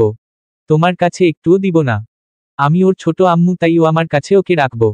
তুমি জাস্ট খাওয়ানোর সময় ওকে খাইয়ে দিবে, বাকিটা সময়ও আমার কাছেই থাকবে। ঠিক আছে, রাখিস। উৎসার আরো কত শত কল্পনা। পুচকু আসলে এই করবে সেই করবে, সারাদিন ও রাখবে আরো যত বাচ্চামো কথাবার্তা। রিনি বসে বসে উৎসার পা গলামো দেখছে। উৎসার কাণ্ড দেখে মনে হচ্ছে রিনির না ওর পুচক আসবে। মেয়েটার ভাবনার শেষ নেই। মেয়েটা যখন থেকে শুনেছে ও প্রেগনেন্ট সেই থেকেই বক বক করেই চলেছে। এতে রিনির একটুও বিরক্তি আসছে না। ও উল্টো মুগ্ধ চোখে উৎসাকে দেখছে। উৎসার মাঝে আনন্দ উৎসাহের শেষ নেই। এই তো বিকেলের ঘটনা। বিকেলের দিকে উৎসা আর রিনি দুজন মিলে গল্প গুজব করতে করতে বিকেলের নাস্তা বানাচ্ছিল। সালেহা বেগমকে ছুটি দিয়ে ওরাই আজ নাস্তা বানানোর দায়িত্ব নিয়েছে। এতদিন উৎসার পরীক্ষা থাকায় বইয়ের মাঝ থেকে মেহরাব ওকে মুখ তুলতে দেয়নি। সারাদিন ধমকে ধামকে পড়তে বসিয়ে রেখেছে। মেহরাব পারে না উৎসাকে পড়াশোনা নামক পুকুরে চুবিয়ে রাখে। পড়া চোর উৎসাকে সারাদিন টেবিলে বসিয়ে রেখেছিল। পড়তে পড়তে হাঁপিয়ে গিয়েছে মেয়েটা। উৎসা একদিন মুখ ফসকে বলেই ফেলেছিল, আপনাকে বিয়ে করার চেয়ে একটা টিচারকে বিয়ে করলে ভালো হতো। সে অনন্ত আপনার মতো অত্যাচার করে সারাদিন পড়তে বসাতো না। ইল্লাদ একটা। শেষের কথাটা অবশ্য মিন মিন করেই বলেছিল। না হয় মেহরাব শুনলে ওর খবর ছিল। মেহরাবের গম্ভীর কণ্ঠে জবাব, বেশি কথা না বলে চুপচাপ পড়ো, না হলে আজ রাত 2টোর আগে টেবিল থেকে উঠতে পারবে না। উৎসস চুপ মেরে গেল। এটা আদৌ ওর বর তো নাকি আস্ত বর্বর? উৎসা কথা না বাড়িয়ে পড়তে বসে যায়। পরীক্ষা শেষ হতেই হাফ ছেড়ে বেঁচেছে বেচারি। রিনি উৎসা দুজন নাস্তা বানাচ্ছিল। হুট করে রিনির মাথা ঘুরতে শুরু করে। পাশে থাকা কেবিনেট ধরে নিজের ভারসাম্য বজায় রাখে। উৎসা রিনির অস্বাভাবিক আচরণের সাথে সাথে ওকে ধরে ফেলে। আপু, কি হয়েছে তোমার? শরীর খারাপ লাগছে? বলিস না কয়দিন যাবৎ কেমন মাথা ঘুরাচ্ছে, শরীরটাও ভালো লাগছে না। উৎসা রিনি নিয়ে সোফায় বসায়। ঝটপট এক গ্লাস পানি এনে দেয়। রিনি ঢক ঢক করে পানিটা শেষ করে বলল, আমি ঠিক আছি, চল নাস্তা বানানো শেষ করি। ওরা অফিস থেকে ফিরে আসবে। তুমি রুমে যাও, আমি করে নিচ্ছি। তুই একা পারবি না, আমি হেল্প করি, চল। উৎসা কাট কাট কণ্ঠে জবাব দিল, তোমাকে যেটা বলছি সেটাই করো। রেস্ট নেও তুমি, আমি যাচ্ছি। উৎসা নাস্তা বানাতে চলে গেল। নাস্তা বানিয়ে টেবিলে রেখে ছুটল রিনির ঘরে। মেয়েটা দুপুরেও কিছু খায়নি বলতে খেতে পারেনি। যেটুকু খেয়েছে সবটাই বমি করে ফেলেছে। উৎসা রিনির রুমে ঢুকে আশেপাশে রিনিকে পেল না। কানে আওয়াজ এলো ওয়াশরুমের। রিনি মনে হয় ওয়াশরুমে গিয়েছে। উৎসা নাস্তার প্লেটটা টেবিলের ওপর রেখে বিছানায় বসালো। মিনিট দুয়ের মাথায় বেরিয়ে এলো রিনি। মুখ কেমন ফ্যাকাশে হয়ে গেছে, শরীর যেন চলছেই না। উৎসা বিচলিত হলো। রিনিকে ধরে বিছানায় শুইয়ে দিল। মাথায় হাত বুলিয়ে জিজ্ঞেস করল, কি হয়েছে আপু? বেশি খারাপ লাগছে? রিনির দুর্বল কণ্ঠ। বমি করতে করতে অবস্থা খারাপ। উৎসা পাশে রাখা নাস্তার প্লেট রিনির দিকে বাড়িয়ে দিয়ে বলল, একটু খেয়ে নাও, দেখবে ভালো লাগবে। রিনি ক্ষীণ কণ্ঠে বলল, কিছু খাবো না রে, বমি করতে করতে জান যাচ্ছে আমার, খেলে আবারও বমি আসবে। উৎসা তাও জোর করে কিছুটা খাইয়ে দিল। মিনিট 10-এর মাঝে মেহরাবরা বাড়িতে ঢোকে। মাহিন বউয়ের এই অবস্থা দেখে সাথে সাথে ডক্টরকে কল করে। যদিও ও চেয়েছিল হসপিটালে যেতে, চেক আপ করাবে বলে, কিন্তু রিনির অবস্থা খারাপ দেখে বাসায় ডক্টরকে আসতে বলে। রিনির রুমে ভিড় জমেছে। উৎসা, মেহরাব, সালেহা বেগম, মিজান সাহেব, মাহিন সবাই রুমে অবস্থান করছে। ডক্টর রিনিকে দেখছে। চেক আপ করা হেসে হলে মুচকি হেসে মিজান সাহেবকে বলল, মিজান সাহেব, মিষ্টি আনুন, আপনাদের বাড়িতে নতুন মেহমান আসছে। কথাটার মানে উৎসা বুঝতে পারল না। ওর ছোট্ট মাথা কথাটার অর্থ বুঝতে অপরাগ। মেয়েটা অসুস্থ আর ডক্টর কিনা রসিকতা করছে, বলছে মেহমান আসবে। এদিকে আপুর অবস্থা খারাপ আর আপনি মজা করছেন ডক্টর আঙ্কেল। আপনি আগে আপুকে দেখুন, আপুর কি হয়েছে, খেতে পারছে না কেন, সাথে মাথায় ঘুরাচ্ছে, আপনি আগে আপুকে মেডিসিন দিন। উৎসার কথা শুনে সবাই ওর দিকে তাকালো। হুট করে সবাইকে এভাবে নিজের দিকে তাকাতে দেখে উৎসা অস্বস্তিতে পড়ল। ও কি এমন বলল যে সবাই এভাবে ওর দিকে তাকাচ্ছে? ও তো ভুল কিছু বলেনি। রিনি অসুস্থ, ওকে না দেখে ডক্টর মজা করছে সেটাই তো বলেছে। ডক্টর বলল, তোমার আপু প্রেগন্যান্ট, তাই জন্যই এই সমস্যা হচ্ছে। এই সময়ে প্রায় মেয়েদেরই বমি হয়, মাথা ঘুরায়। এতে চিন্তার কিছু নেই, আর ওষুধেরও প্রয়োজন নেই। প্রথম কয়েক মাস এমন যাবে, তারপর আস্তে আস্তে ঠিক হয়ে যাবে। আমি ওকে স্যালাইন দিয়ে যাচ্ছি, স্যালাইন দিলে শরীরের দুর্বলতা অনেকটাই কমবে। উৎসা এতক্ষণে বুঝল আসল ঘটনা। বলল, ও আচ্ছা, আমি ভেবেছি আপনি মজা করছেন। সবাই একসাথে হেসে দিল। উৎসা বেশ লজ্জা পেল। কেন যে মুখ ফসকে জিজ্ঞেস করতে গিয়েছিল, ইচ্ছে করছে নিজের মাথায় নিজেই বাড়ি দিতে। উৎসব মুখর পরিবেশ তৈরি হলো মির্জা বাড়ি জুড়ে। রিনির বাবার বাড়িতে জানানো হলে তারা তাদের মেয়েকে দেখতে চলে এলেন। বাড়িতে উৎসব মুখ পরিবেশ। এত মানুষ। উৎসা, সালেহা বেগম মিলে তাদের আপ্যায়নের ব্যবস্থা করতে গেল। মেহরাব সেই কখন থেকে বউকে খুঁজছে। মেয়েটা এখনো রুমে আসার নামই নিচ্ছে না। মেয়েটা কি ভুলে গেছে মেহরাব অফিস থেকে এসে ওকে না দেখলে শান্তি পায় না, নাকি মেহরাব যে এসেছে সেটাও ওর চোখে পড়েনি? মেহরাবের অভিমান হলো, আসুক উৎসা, তারপর দেখাবো মজা। সকল কাজ শেষ করে রাত 11:30 নাগাদ রুমে ঢুকল উৎসা। রিনির বাড়ির সবাই 10টা নাগাদ গিয়েছে। সবাই যেতেই সব গোছো গাছ করে আসতে আসতে দেরি হয়ে গেছে। দরজা ঠেলে রুমে ঢুকে দেখল পুরো রুম ফাঁকা। মেহরাব কোথায় গেল? ওর তো রুমে থাকার কথা ছিল, এসেছে থেকে মানুষটাকে 2 দণ্ড দেখেনি। এমনকি খাওয়ার সময়ও মেহরাব বেশ চুপচাপ ছিল, কোনো কথাই বলেনি। মুখটাও কেমন গম্ভীর ভাব ছিল। কিছু কি হয়েছে মেহরাবের? উৎসা এক সেট কাপড় নিয়ে ওয়াশরুমে ঢুকে গেল। ঘামে শরীর আঠালো হয়ে আছে, বিশ্রী গন্ধ আসছে। এই মুহূর্তে শাওয়ার না নিলেই নয়। শাওয়ার নিয়ে বের হয়ে ব্যালকনিতে গেল তোয়ালে মেলে দিতে। ব্যালকনিতে পা রাখতেই নজর পড়ল মেহরাবের দিকে। উদাস ভঙ্গিতে আকাশের দিকে তাকিয়ে আছে ছেলেটা। উৎসা তোয়ালে মেলে দিয়ে মেহরাবের পাশে গিয়ে দাঁড়ালো। জিজ্ঞেস করল, ব্যালকনিতে কি করেছেন? মেহরাবের পক্ষ থেকে কোনো জবাবই এলো না। যেখানে মানুষটা ওকে পেলেই টুস করে জড়িয়ে ধরবে, পা গলামো করবে, সেই মানুষটাকে এতটা শান্ত থাকতে দেখে উৎসা অবাক হলো। কি হয়েছে আপনার? মন খারাপ? অফিসে কিছু হয়েছে কি? মেহরাব তবুও নিশ্চুপ। কোনো রা নেই ওর মুখে। উৎসা বিচলিত হলো। ওর সামনে মেহরাব তো এতটা চুপচাপ থাকার মতো ছেলে না। মেহরাবের শার্টের হাতা টেনে ধরে বলল, আরে ভাই কি হয়েছে বলবেন তো, না বললে বুঝবো কি করে? মেহরাবের গম্ভীর কণ্ঠস্বর ভেসে এলো, আমি তোমার ভাই না, তাই আমাকে ভাই বলে ডাকবে না। 100 বার ডাকবো। মুখটা অমন বাংলার পাঁচের মতো করে রেখেছেন কেন? দেখে মনে হচ্ছে আপনার বউ আপনাকে রেখে অন্য ছেলের সাথে ভেগে গেছে। মেহরাব এক ঝটকায় উৎসার কোমর আঁকড়ে ধরল। কাঠিন্য গলার বলল, সেই সুযোগ নেই। যতদিন মেহরাব মির্জা বেঁচে আছে ততদিন কোনোভাবেই সম্ভব না। কথাটা বলেই মেহরাব অন্য দিকে মুখ ঘুরিয়ে নিল। উৎসা হঠাৎ মেহরাবের আক্রমণে হতচকিয়ে গিয়েছে। নিজেকে সামলে মেহরাবের থুতনিতে হাত রেখে ওর দিকে ফিরালো। বলল, কি হয়েছে বলবেন তো, আমি কি ভুল কিছু করেছি? মেহরাব থুতনি থেকে উৎসার হাত সরিয়ে দিয়ে বলল, এখন আমার কাছে এসেছো কেন? এতক্ষণ যেখানে ছিলে সেখানে যাও। তোমার যে একটা জামাই আছে সেটাই তো ভুলেই বসেছ। একজন যে তোমার অপেক্ষায় থাকে সেটা কি ভুলে গেছো? জানো না অফিস থেকে এসে তোমার মুখ না দেখলে তার হয় না? উৎসা এতক্ষণে বুঝল মেহরাবের গাল ফুলিয়ে থাকার কারণ। নিজের হয়ে সাফাই গাইতে বলল, দেখেছেনই তো আপুর অবস্থা, তাই আপুকে ছেড়ে আসিনি। আম্মু একা কাজ করবে তাই আম্মুকে হেল্প করছিলাম। আমার জন্য তোমার কাছে 5 মিনিটও নেই? 5 মিনিটের জন্য এলে কি হতো? তুমি আমায় ভালোই বাসো না বউ? শেষের কথাটা বলে গাল ফুলালো মেহরাব। উৎসা মেহরাবের গাল ফুলানোর ধরনে হেসে ফেলল। মানুষটা বাচ্চাদের মতো অভিমান করছে। উৎসা কানে ধরে বলল, সরি আর কখনো হবে না। সরো, তোমার সরি আমার লাগবে না। এমন বাচ্চাদের মতো গাল ফুলাচ্ছেন কেন? যদিও গাল ফুলালে আপনাকে হেব্বি কিউট লাগে। ইচ্ছে করে গাল টেনে দেই। মেহরাব হুট করে ঝুঁকল উৎসার দিকে। কানের কাছে ফিসফিস করে বলল, গাল টেনে দিতেই ইচ্ছে করে? আদর করতে ইচ্ছে করে না? বাচ্চাদের কিন্তু আদর করতে হয়। উৎসা মেহরাবের বুকে কিল বসিয়ে দিল। বলল, অসভ্য লোক। মেহরাব মৃদু কণ্ঠে আহ করে উঠল।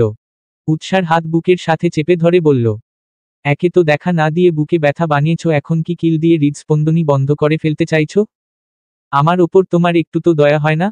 নিষ্ঠুর রমণী। উৎসা কিটকিটিয়ে হেসে উঠল। মেহরাব মুগ্ধ চোখে চেয়ে রইল প্রেয়সীর পানে। কত আয়োজন করেছিল মেয়েটাকে একটু শিক্ষা দিবে বলে। কিন্তু শেষে হলো কি? নিজেই নিজের জালে ফেসে গেল।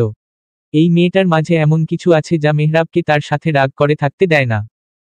মেহরাব চেয়েও মেয়েটার থেকে দূরত্বে যেতে পারে না, আর না সামান্য দূরত্ব ওর সহ্য হয়। উৎসা হাসি থামিয়ে বলল, এবার রাগ কমেছে মিস্টার? মেহরাব এক ঝটকায় উৎসাকে কোলে তুলে নিল। হুট করে এমন আক্রমণে নিজেকে সামলাতে গিয়ে উৎসা আঁকড়ে ধরল মেহরাবের গলা। ব্যালকনি থেকে রুমে প্রবেশ করতে করতে মেহরাব বলল, রাগ কমেছে কিনা জানি না, তবে আমায় এতক্ষণ অপেক্ষায় রাখার জন্য আপনার শাস্তি মঞ্জুর হয়েছে। উৎসা আভাস পেল তীব্র ধ্বংসের উন্মাদনার। শুকনো ঢোক গিলল উৎসা। মেহরাবের ঠোঁটের কোণে লেগে আছে ক্রূর হাসি। হাসিটা আরো খানিকটা প্রসারিত করে মেহরাব শুধালো, are you ready for punishment Mrs Mehrab? Utsa কিছু বলল না। বলেও যে লাভ হবে না এটাও জানে। মেহরাব যেটা চাইছে সেটাই হবে।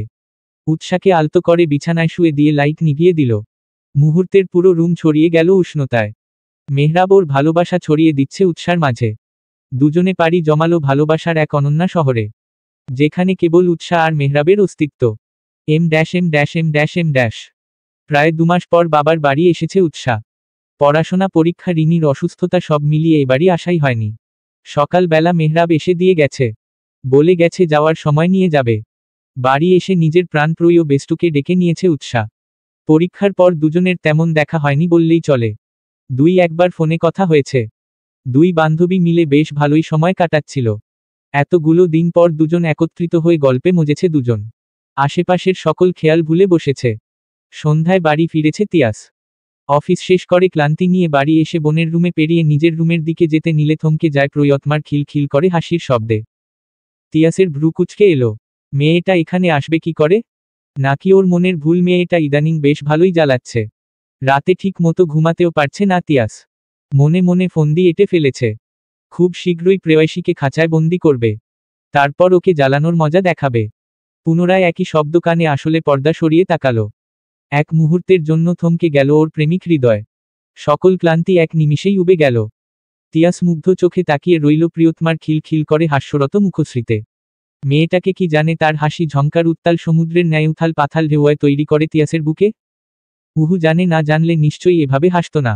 উৎসার নজর পড়ল ভাইয়ের ওপর। জিজ্ঞেস করল, কেমন আছো ভাইয়া? বোনের কণ্ঠে হুঁশ ফিরল তিয়াসের। হেসে বলল, এই তো ভালো। তুই তুই আসবি আগে বললি না কেন? উৎসা মুখ বাঁকিয়ে বলল, এমন একটা ভাব ধরছো যেন আমি আসবো জানলে কত কিছু করে উল্টে ফেলতে। পেতনি ভালো করে কথা বলতে পারিস না যেহেতু তাহলে কথা বলিস কেন? চুপ থাকতে পারিস না? উৎসার মেজাজ খারাপ হলো।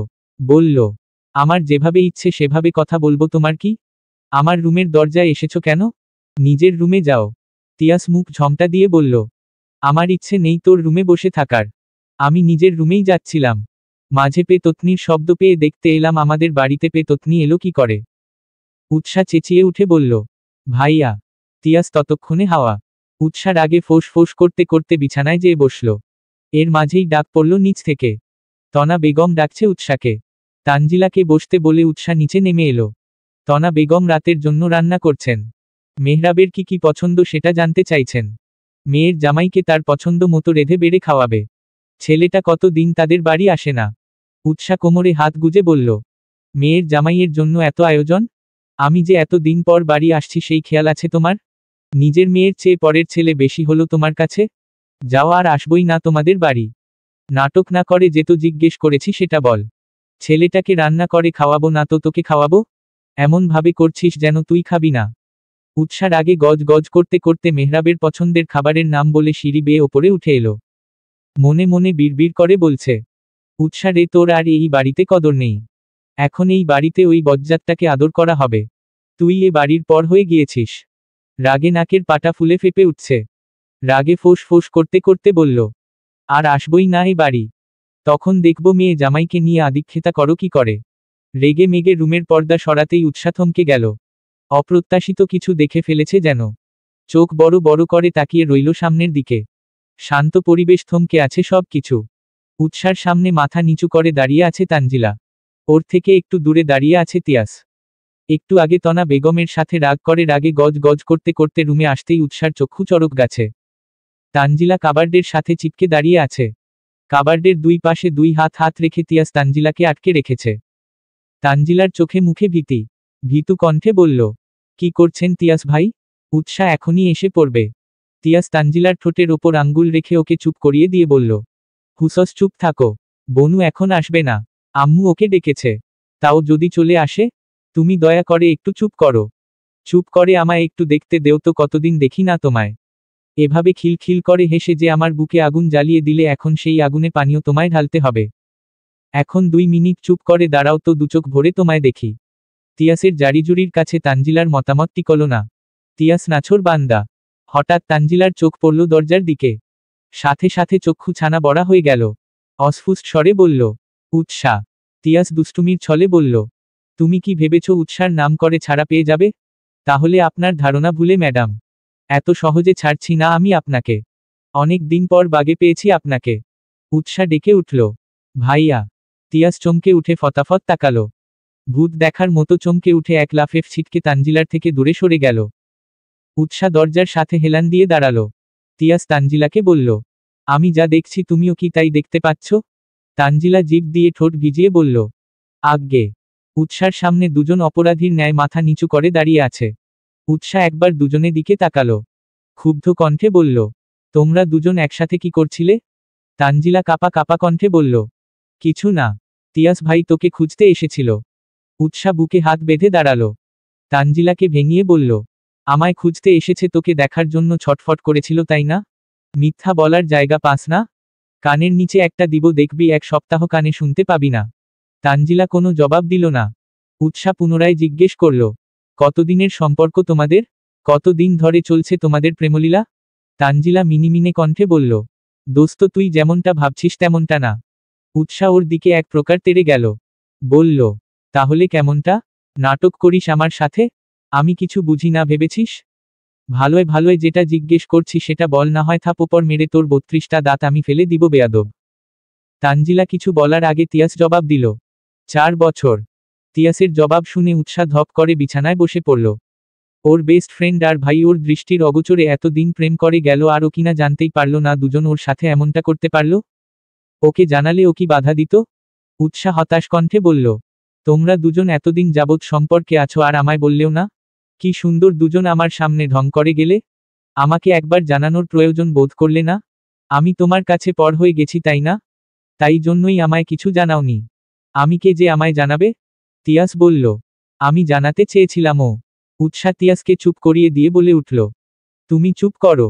একটা কথাও বলবে না তুমি আমার সাথে। তানজিলার সামনে গিয়ে বলল। ভাইয়া বা বড় ভাই দেখে ছোট বোনকে কিছু বলতে পারেনি। তুই কি করেছিস? এই তোর আমার বন্ধুত্ব? এই তুই আমাকে ভালোবাসিস? আমি তোর থেকে কখনো কিছু লুকিয়েছি? কিছুই লুকাইনি তাই না? তাহলে তুই এত বড় একটা কথা আমার থেকে কিভাবে লুকিয়ে গেলি? নাকি আমায় তুই কখনো বেস্ট ফ্রেন্ড ভাবিসনি? আমার একটুর জন্য ফ্রেন্ড ভাবলে আমায় একটা বার বলার প্রয়োজন বোধ করতি। তানজিলা সহসা কোনো জবাব দিতে পারল না। উৎসার মেজাজ খারাপ হলো। আশেপাশে কিছু খুঁজতে নিল। খুঁজে পেয়ে যেতেই ডায়াল করল মেহরাবের নাম্বারে। ওপাশ থেকে রিসিভ হতেই গম্ভীর কণ্ঠে জিজ্ঞেস করল। আপনি কোথায়? কোথায় আবার অফিসে? হঠাৎ এই সময় কল দিলে যে? বরের প্রতি ভালোবাসা দেখাচ্ছ কারণ কি বউ? কিছুই না। আপনি এখন আসতে পারবেন? মেহরাব সন্দিহান কণ্ঠে শুধালো। কিছু কি হয়েছে উৎসা? তুমি ঠিক আছো তো? হ্যাঁ আমি ঠিক আছি। আপনি বলুন আপনি আসবেন নাকি আমি একা একাই ও বাড়ি চলে যাব? কি হয়েছে ঘটনা খুলে বলো তো? এমনি এমনি এই অসময়ে যাওয়ার বায়না তো তুমি করবে না। হয়েছে কি সেটা আমায় খুলে বলো। তুমি না কত আশা নিয়ে বাবার বাড়ি গেলে এখন হুট করে কি হলো? এত ক্ষেপে আছো কেন? উৎসা মেজাজ দেখিয়ে বলল। বললাম তো কিছু হয়নি। আপনি আসতে পারলে আসেন না হয় আমি একা একাই চলে যাব। আর এক মুহূর্তের জন্যও আমি এখানে থাকব না। আরে বাবা খেপছো কেন? আসছি আমি। উৎসা ফোন কেটে ব্যাগ গুছাতে শুরু করল। যদিও তেমন কিছুই আনেনি। টুকটাক নিত্য প্রয়োজনীয় যা এনেছে তা হ্যান্ডব্যাগে রাখছিল। তিয়াস মুখ খুলল এতক্ষণে। রাগ করছিস কেন বনু? আর এই সময়ে কোথায় যাবি? যাওয়ার দরকার নেই। আজকে থেকে যা। উৎসা তেতে উঠে বলল। জাহান্নামে যাবে? রাগ করব না তো কি তোমায় আদর করব? আমি তোমার একটা মাত্র বোন, তুমি আমার থেকে সম্পর্কের কথা লুকিয়ে গেলে।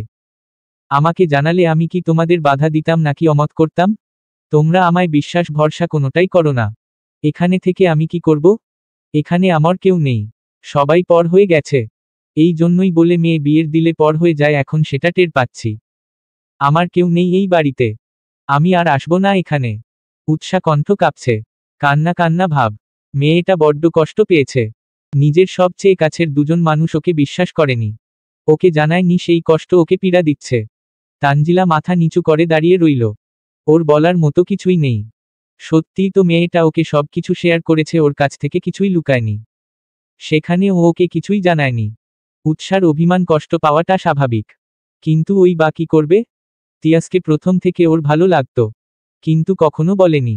একদিন যখন হুট করে কোনোদিন আয়োজন ছাড়াই তিয়াস ওকে পছন্দ কর জানালো, সেদিন তানজিলা একবারও ভাবেনি। রাজি হয়ে গেছে। তারপর দুজনের মাঝে অল্প স্বল্প কথা হতো। তিয়াস অবশ্য উৎসাকে জানাতে চেয়েছিল কিন্তু তানজিলাই চায়নি। ভেবেছিল উৎসা ওকে ভুলে বুঝবে। আস্তে ধীরে জানাবে। সেভাবে সময় হয়ে না ওঠায় আর জানায়নি। এভাবেই কেটে গেছে দিনগুলো। তানজিলা ভুলেও ভাবেনি এভাবে উৎসার কাছে ধরা পড়ে যাবে। M-M-M-M-M-M-। মিনিট 10-এর মাঝে মেহরাব এলো। এসে উৎসাদের বাড়ির সামনে গাড়ি পার্ক করে সোজা ওপরে উৎসার রুমে চলে এলো। বউ তার এমনি ক্ষেপে আছে। আগে মেয়েটাকে শান্ত করতে হবে। মেহরাব উৎসার রুমে ঢুকে দেখল তিনজন রুমের 3 জায়গায় অবস্থান করছে। উৎসা বিছানায় বসে আছে। তিয়াস কাবার্ডের সাথে হেলান দিয়ে দাঁড়িয়ে আছে আর তানজিলা মুখটা কাচুমাচু করে ড্রেসিং টেবিলের সামনে দাঁড়িয়ে আছে। মেহরাব তিনজনের এভাবে 3 জায়গায় বসে থাকার কারণ খুঁজে পেল না। উৎসার কাছে যেয়ে জিজ্ঞেস করল। কি হয়েছে এখন বলো? হুট করে বাড়ি যেতে চাইছো কেন? উৎসা কোনো জবাব দিল না। মেহরাব বাকি দুজনের দিকে তাকালো। তিয়াস ওকে কিছু ইশারা করছে। মেহরাব বুঝল বন্ধুর ইশারা। উৎসা উঠে দাঁড়ালো। ব্যাগ হাতে নিয়ে বলল। চলুন। চলুন মানে? আমি তো আরো ভাবছি আজকের দিনটা এখানে থেকে যাব। চলো আজকের দিন তুমি আমি এখানেই থেকে যাই। উৎসা একবার মেহরাবের দিকে তাকালো। মেহরাব উৎসার চাহনি দেখে কিছুটা ভয় পেল। আপনি থাকুন। আমি যাচ্ছি। উৎসা গট গট পায়ে রুম থেকে বেরিয়ে গেল। উৎসা চলে যেতেই তিয়াস হুড়মুড়িয়ে এলো মেহরাবের কাছে। দোস্ত আমায় বাঁচা। মেহরাব ওর দিকে চোখ ছোট ছোট করে বলল। কাহিনী কি ঘটিয়েছিস সেটা বল। তোর বোন যা রেগে আছে একা চলে যেতেও পারে। তাই তাড়াতাড়ি বল। তিয়াস ঝটপট কাহিনী খুলে বলল। ওর কথা শুনে মেহরাব ঠেস দিয়ে বলল। একদম মহৎ কাজ করেছেন শালা থুক্কু সম্বন্ধী সাহেব। জানিস মেয়েটা অভিমানী, আগে বলিসনি কেন? এখন রাগ সামলা। আমার একদিক দিয়ে ভালোই হয়েছে, কয়েকদিন বউ বাপের বাড়ি আসতে চাইবে না। আমি বিন্দাস থাকবো। তিয়াস করুণ চোখে চেয়ে বলল, ভাই এরকম করিস না। তুই তো ওর রাগ ভালো করেই জানিস। এরপর আমার সাথে কথা বলবে কিনা কে জানে। তোরা যেটা করেছিস সেটা একদম ভালো করিসনি। তানজিলা, তুমি অন্তত ওকে জানাতে পারতে। তানজিলা মিন মিন করে বলল, ভেবেছিলাম ওকে জানাবো, কিন্তু সময় সুযোগ সেভাবে হচ্ছিল না, তাই জানাতে পারিনি। আপনি কিছু একটা করেন ভাইয়া। মেহরাব রুম থেকে বের হতে হতে বলল, আমি দেখছি কি করা যায়। মেহরাব বের হয়ে এলো। নিচে এসে তনা বেগমকে দেখল। আশেপাশে উৎসাহ নেই। তনা বেগমকেই জিজ্ঞেস করল, আম্মুর, আপনার পাগলি মেয়েটাকে দেখেছেন? মেয়েটা গেল কই? এই তো মাত্র বেরিয়ে গেল। এত করে থাকতে বললাম, বলল আমরা নাকি ওর পর হয়ে গেছি। ওকে কিছুই জানাই না, তাই আর আমাদের বাড়ি আসবে না। একটু রেগে আছে তো, তাই উল্টোপাল্টা বলে ফেলেছে। আপনি চিন্তা করবেন না, আমি ওকে বুঝিয়ে সুঝিয়ে নিয়ে আসবনি। এখন আসি। কিছু তো খেলেও না, মাত্রই তো আসলে বাবা। মেহরাব হেসে বলল, সমস্যা নেই, অন্য একদিন আসব। মেহরাব বেরিয়ে এলো। গাড়ির কাছে এসে দেখল ম্যাডাম গাড়িতে বসে আছে। মেহরাব আর কথা বাড়ালো না। এখন উৎসাকে সময় দেওয়া প্রয়োজন। এখন জোর করে কিছু বোঝাতে গেলে হিতে বিপরীতে হবে। পরে দেখা যাবে রেগে মেগে ওর সাথেও কথা বলবে না। মেহরাব কিছু না বলে গাড়ি স্টার্ট দিল। গাড়ি যখন একটা পার্কের পাশে এসে থামল তখন উৎসাহ অবাক হলো। মেহরাব নেমে উৎসার হাত ধরে এগিয়ে গেল। উৎসাহ জিজ্ঞেস করে বসল, আমরা হঠাৎ পার্কে এলাম কেন? মেহরাব ওর হাত নিজের হাতের মাঝে নিয়ে এগিয়ে যেতে যেতে বলল, বউ আমার মন খারাপ করে থাকবে আর আমি সেটা বসে বসে দেখব? কখনোই না। পার্কে ঘোরাঘুরি করলে দেখবে মন ভালো হয়ে যাবে। উৎসাহ আর কথা বাড়ালো না। ওর রাগ যতটা না হয়েছে তার চেয়ে বেশি কষ্ট পেয়েছে ও। তাই কথা না বাড়িয়ে দুজন সময়টা উপভোগ করতে লাগলো। সময়ের ব্যবধানে উৎসার মন খারাপ কিছুটা কমল। কিছুক্ষণ ঘোরাঘুরি করে দুজন চলে এলো। Em dash em dash em dash em dash. রাতের আকাশে এক ফালি চাঁদ উঠেছে। উৎসাহ মেহরাবের ব্যালকনিতে বসে চাঁদ দেখছে। মেহরাব এখনো রুমে আসেনি। মিজান সাহেব ওকে ডেকেছে। হঠাৎ কোমরে পুরুষালী হাতের ছোঁয়া অনুভব করল। তবে উৎসাহ একটুও বিচলিত হলো না। চুপচাপ শান্ত রইল। কোনো প্রকার রিয়েক্ট করল না। মেহরাব অবাক হলো। মেয়েটা তো এত চুপচাপ থাকার মেয়ে না। মেহরাব ক্ষীণ কণ্ঠে জবাব দিল, এখনো মন খারাপ ম্যাডাম? উৎসাহ দীর্ঘশ্বাস ফেলল। এই দীর্ঘশ্বাসের সাথেই যেন সকল অভিমান অভিযোগ উগরে ফেলল। অভিমান মিশ্রিত কণ্ঠে বলা শুরু করল, আমার সবচেয়ে কাছের দুজন মানুষ আমার কাছ থেকে কথা লুকিয়ে গেছে। আমায় কিছু জানায়নি। আমার না বড্ড কষ্ট হচ্ছে। ওরা কেন আমায় কিছু জানালো না? আমি কি ওদের বাধা দিতাম? না তো। আপনি জানেন ওরা যদি আগে আমায় জানাতো আমি কতটা খুশি হতাম। কিন্তু ওরা আমায় জানালো না, একবার জানানোর প্রয়োজন বোধ করল না। আমায় পর করে দিল।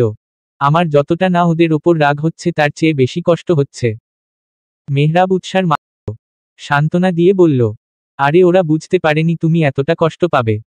তুমি তো জানো তিয়াস তোমাকে কতটা ভালোবাসে। এখন এসব নিয়ে মন খারাপ করে না বউ। ওরা তোমায় কষ্ট দিয়েছে, তুমিও ওদের সাথে কিছুদিন কথা বলো না, তাহলেই তো হলো। সমান সমান হয়ে যাবে। ওরাও বুঝুক আমার বউকে কষ্ট দিয়ে ওরা ভালো করেনি। উৎসাহ একবার মেহরাবের দিকে তাকালো।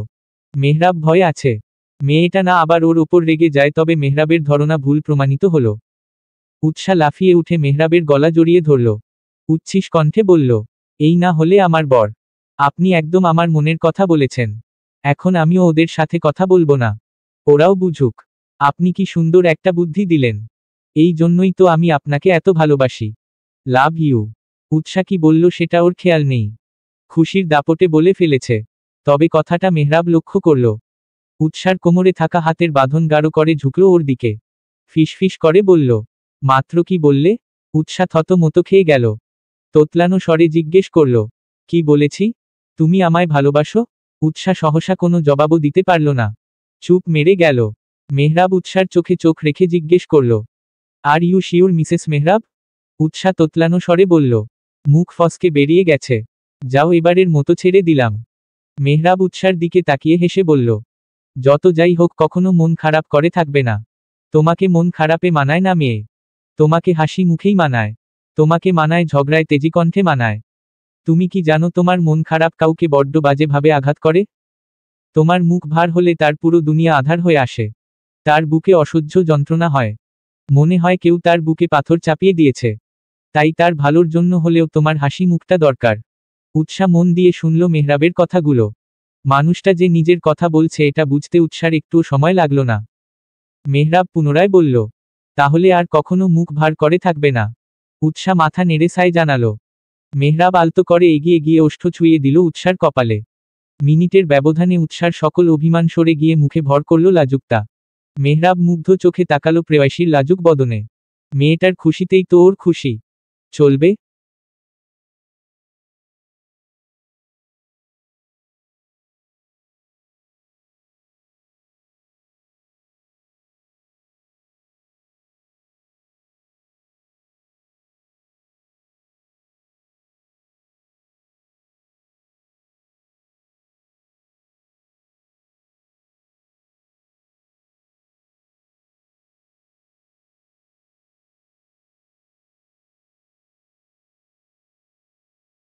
নিশ্চুপ নিস্তব্ধ পরিবেশ।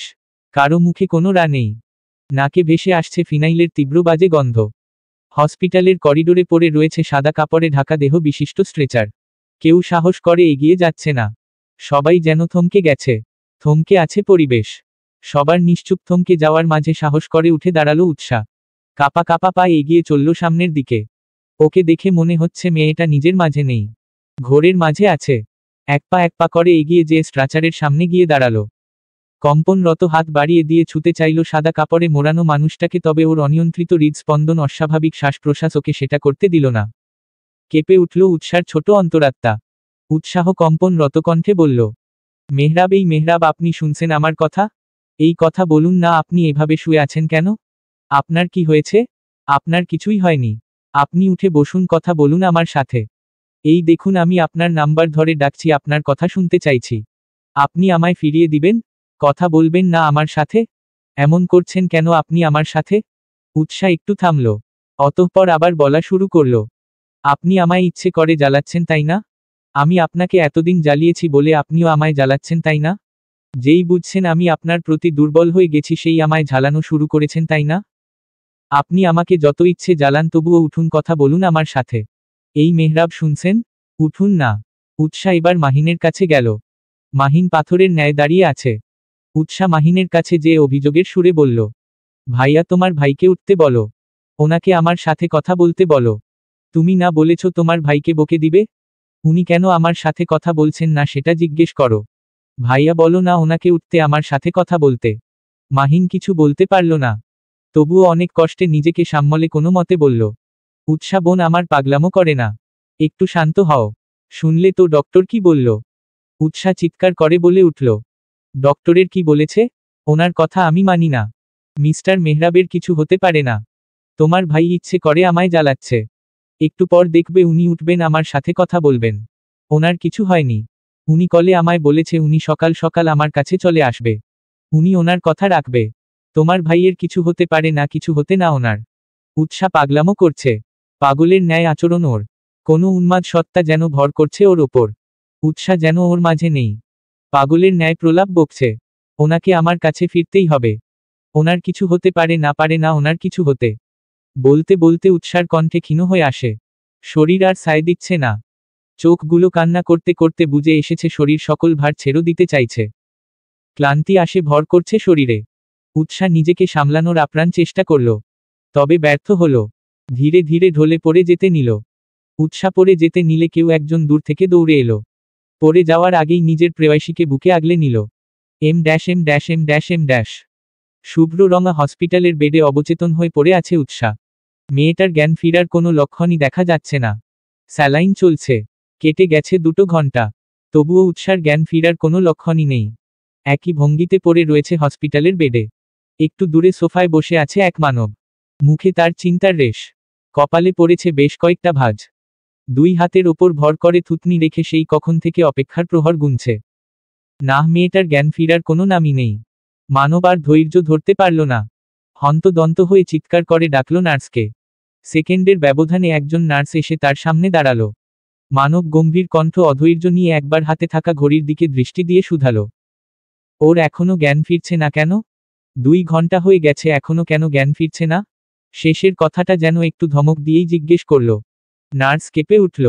তোতলানো স্বরে বলল, আপনি চিন্তা করবেন না স্যার, খুব শীঘ্রই ম্যামের জ্ঞান ফিরবে।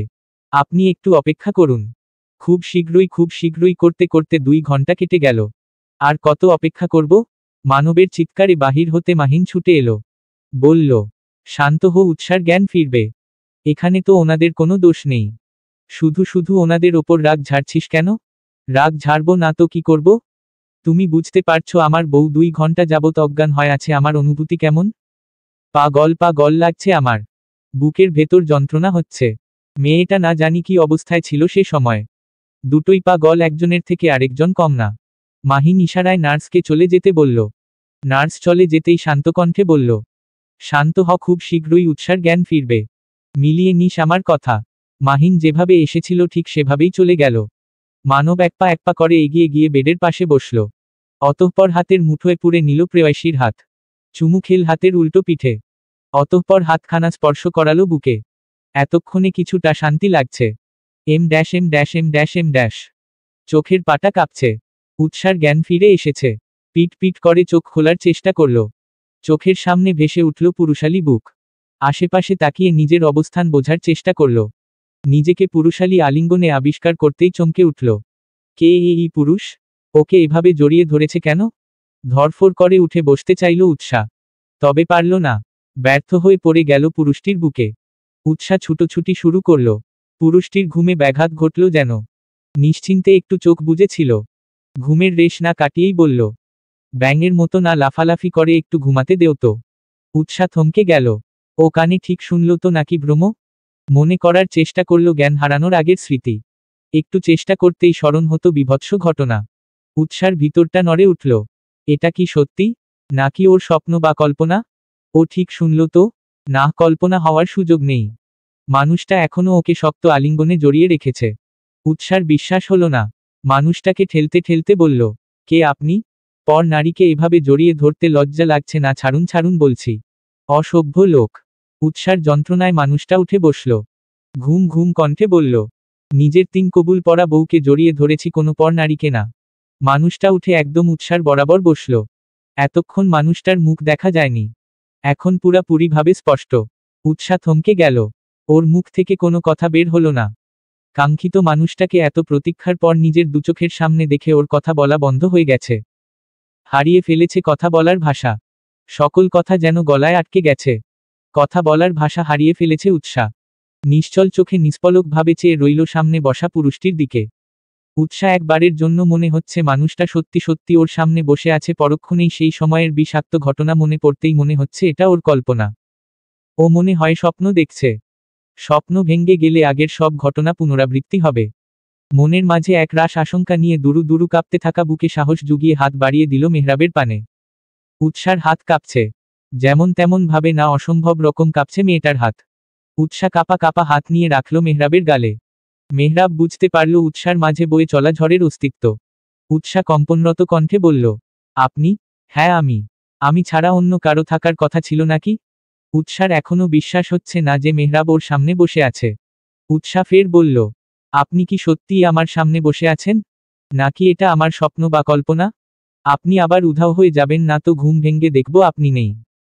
আশেপাশটা ফাঁকা মরুভূমির ন্যায় ধু করছে। এটা কি সত্যিই আপনি মিস্টার মেহরাব? নাকি আমার ভ্রম? মেহরাব মেয়েটার আকুলতা বুঝল। মাহিন একে উৎসার পাগলামো কাণ্ড সব ওকে বলেছে। মেহরাব চুপচাপ কেবল শুনেই গেছে সেই কাহিনী, এখন যেন নিজের চোখেই প্রেয়সীর উন্মাদনা দেখছে, তার সাক্ষী হচ্ছে। আনন্দে পুলকিত হয়ে উঠল মেহরাবের হৃদয়। তবে উৎসার কথা ভাবতেই আনন্দ মাটি চাপা পড়ে গেল। মেয়েটা এখনো একটা ঘোরের মাঝে আছে। আগে ওকে ঘোর থেকে বের করে আনতে হবে, জানাতে হবে মেহরাবের অস্তিত্ব। মেয়েটাকে আগে স্বাভাবিক করা জরুরি। মেহরাব প্রতি উত্তরে বলল, তুমি কোনো ভুল দেখছো না। এই আমি তোমার সামনে বসে আছি।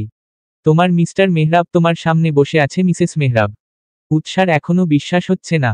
আরেকবার অবিশ্বাস্য কণ্ঠে শুধালো, এটা সত্যিই আপনি তো? মেহরাব উত্তর করল, হ্যাঁ আমি। এতে একটুও ভুল নেই। আর না তুমি স্বপ্ন দেখছো। বলেছিলাম না সকাল হতেই তুমি নিজেকে আমার বুকে আবিষ্কার করবে?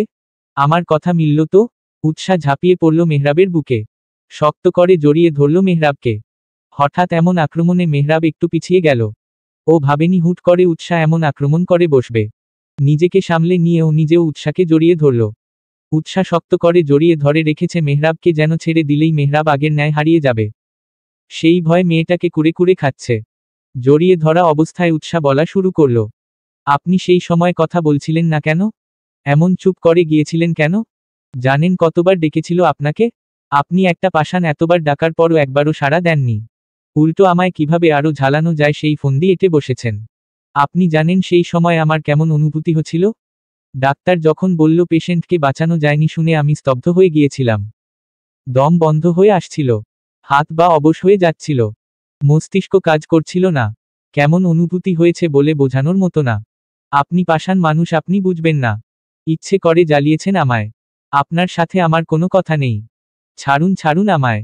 উৎসা ছাড়ানোর জন্য মুচড়া মুচড়ি করল। কিন্তু মেহরাব ছাড়ল না। আর না এক চুল নড়তে দিল।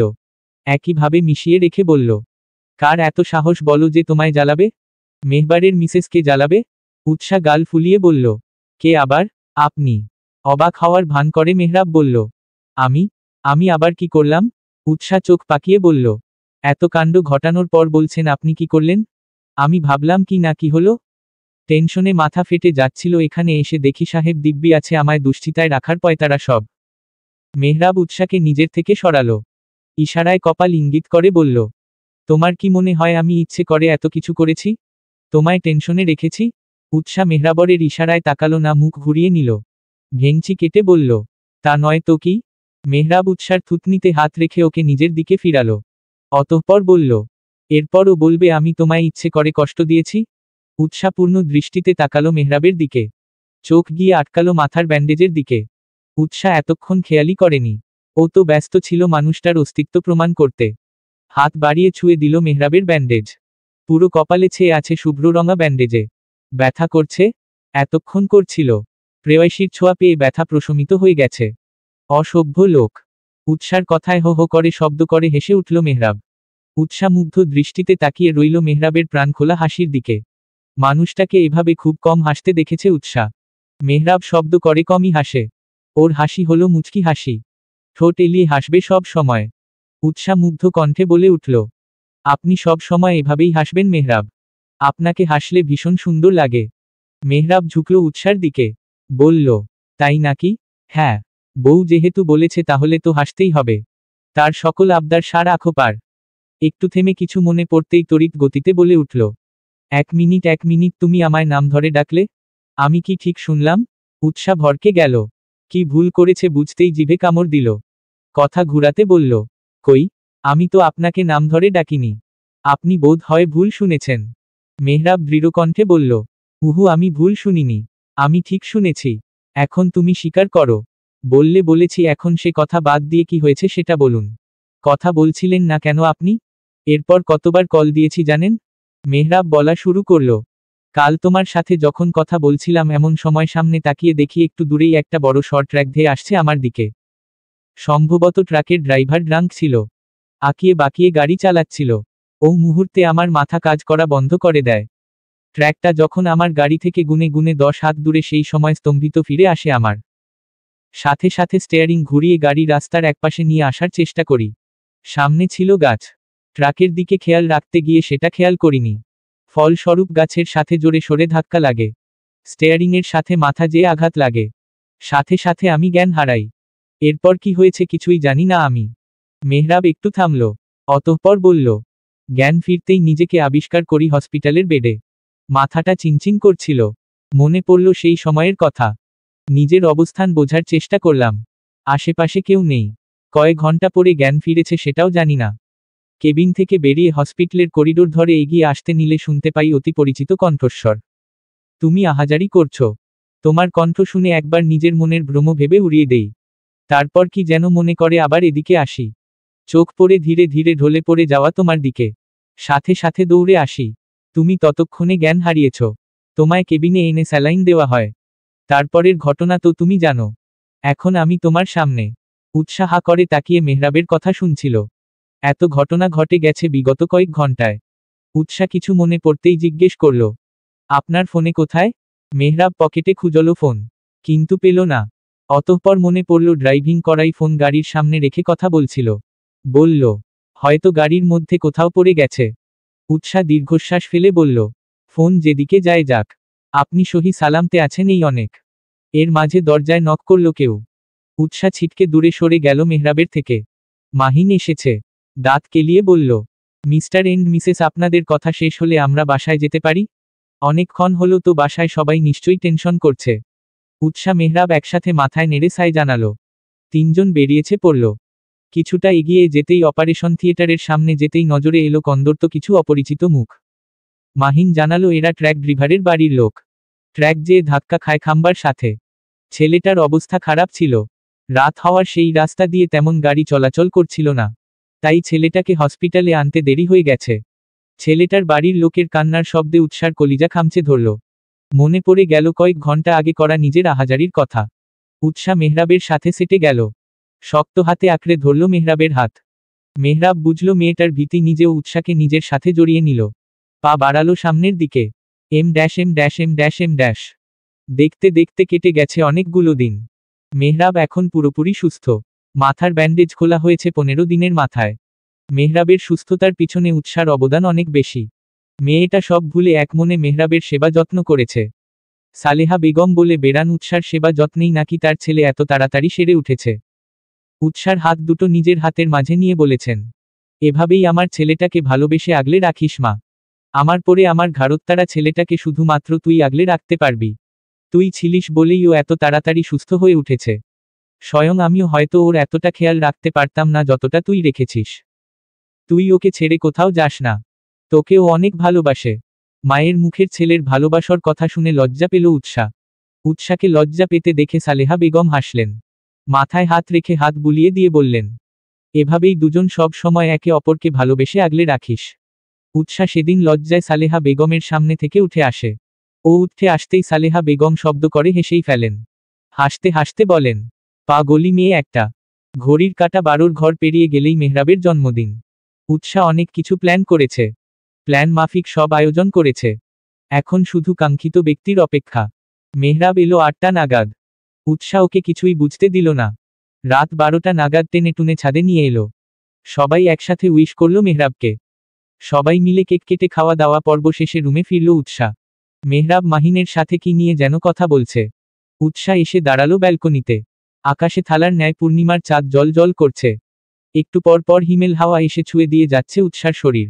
আবেশে চোখ বুজে নিল উৎসাহ। খানিক বাদে ব্যালকনিতে পা রাখল মেহরাব। মেহরাবের উপস্থিতি টের পেতেই চোখ খুলে তাকালো উৎসাহ। মেহরাব এগিয়ে গিয়ে পিছন থেকে জড়িয়ে ধরল উৎসাকে। মুখ নামিয়ে উৎসার কানের লতিতে আলতো করে চুমু দিল। উৎসাহ কেঁপে উঠল মেহরাবের ছোঁয়ায়। মেহরাব ফিসফিসিয়ে বলল, আমার গিফট কোথায় মিসেস মেহরাব? গিফট? আমি তো কোনো গিফট আনিনি। সেটা বললে তো হবে না। আমার গিফট চাই চাই মানে চাই। না দিলে হবে না? মেহরাব ঠোঁট উল্টে বলল, হুহু। চোখ বন্ধ করুন। মেহরাব বিনা বাক্য বায় করে চোখ বুজল। উৎসাহ পা উঁচু করে মুখটা মেহরাবের কান বরাবর নিল। অতঃপর ক্ষীণ কণ্ঠে বলল, ভালোবাসি মিস্টার মেহরাব। কখন কিভাবে আপনাকে ভালোবেসে ফেলেছি আমি নিজেও জানি না। তবে এইটুকু জানি আপনাকে প্রচণ্ড ভালোবেসে ফেলেছি। অপ্রিয় বলতে বলতে কখন যে আপনি আমার জীবনের সবচেয়ে প্রিয় মানুষটার স্থান দখল করে বসেছেন আমি নিজেও জানি না। তবে আপনাকে ভালোবাসি কখন অনুভব করলাম জানেন? মেহরাব প্রশ্নসূচক দৃষ্টিতে তাকিয়ে রইল উৎসার পানে। উৎসাহ থেমে বলল, যখন আপনি কথা বলছিলেন না, আপনার সাড়া পাচ্ছিলাম না, তখন নিজেকে উন্মাদ উন্মাদ লাগছিল।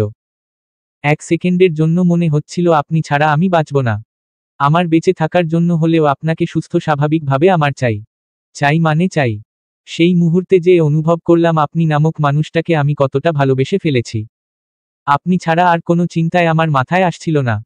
শুধুমাত্র আপনি ছিলেন আমার সকল চিন্তার কারণ। উৎসাহ একটু থেমে বুকে ভরে শ্বাস নিল।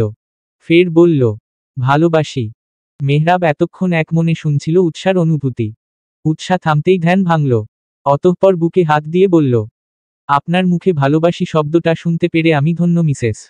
এটা আমার জন্মদিনের সেরা গিফট। উৎসাহ কপাল কুঁচকে নিল। কোমরে হাত গুজে বলল, ধন্য হলে হবে না, আমার রিপ্লাই কোথায়? রিপ্লাই কিসের রিপ্লাই? একটু আগে যেটা বললাম তার। মেহরাব মাথায় খাটালো। মনে পড়ার ভঙ্গিতে বলল, ও আচ্ছা দাঁড়াও বলছি। উৎসাহ অধীর আগ্রহে মেহরাবরের দিকে তাকিয়ে আছে। মেহরাব সিরিয়াস ভঙ্গিতে বলল, আমিও। উৎসাহ কপালে ভাঁজ ফেলে জিজ্ঞেস করল, আমিও কি? আমিও ভালোবাসি।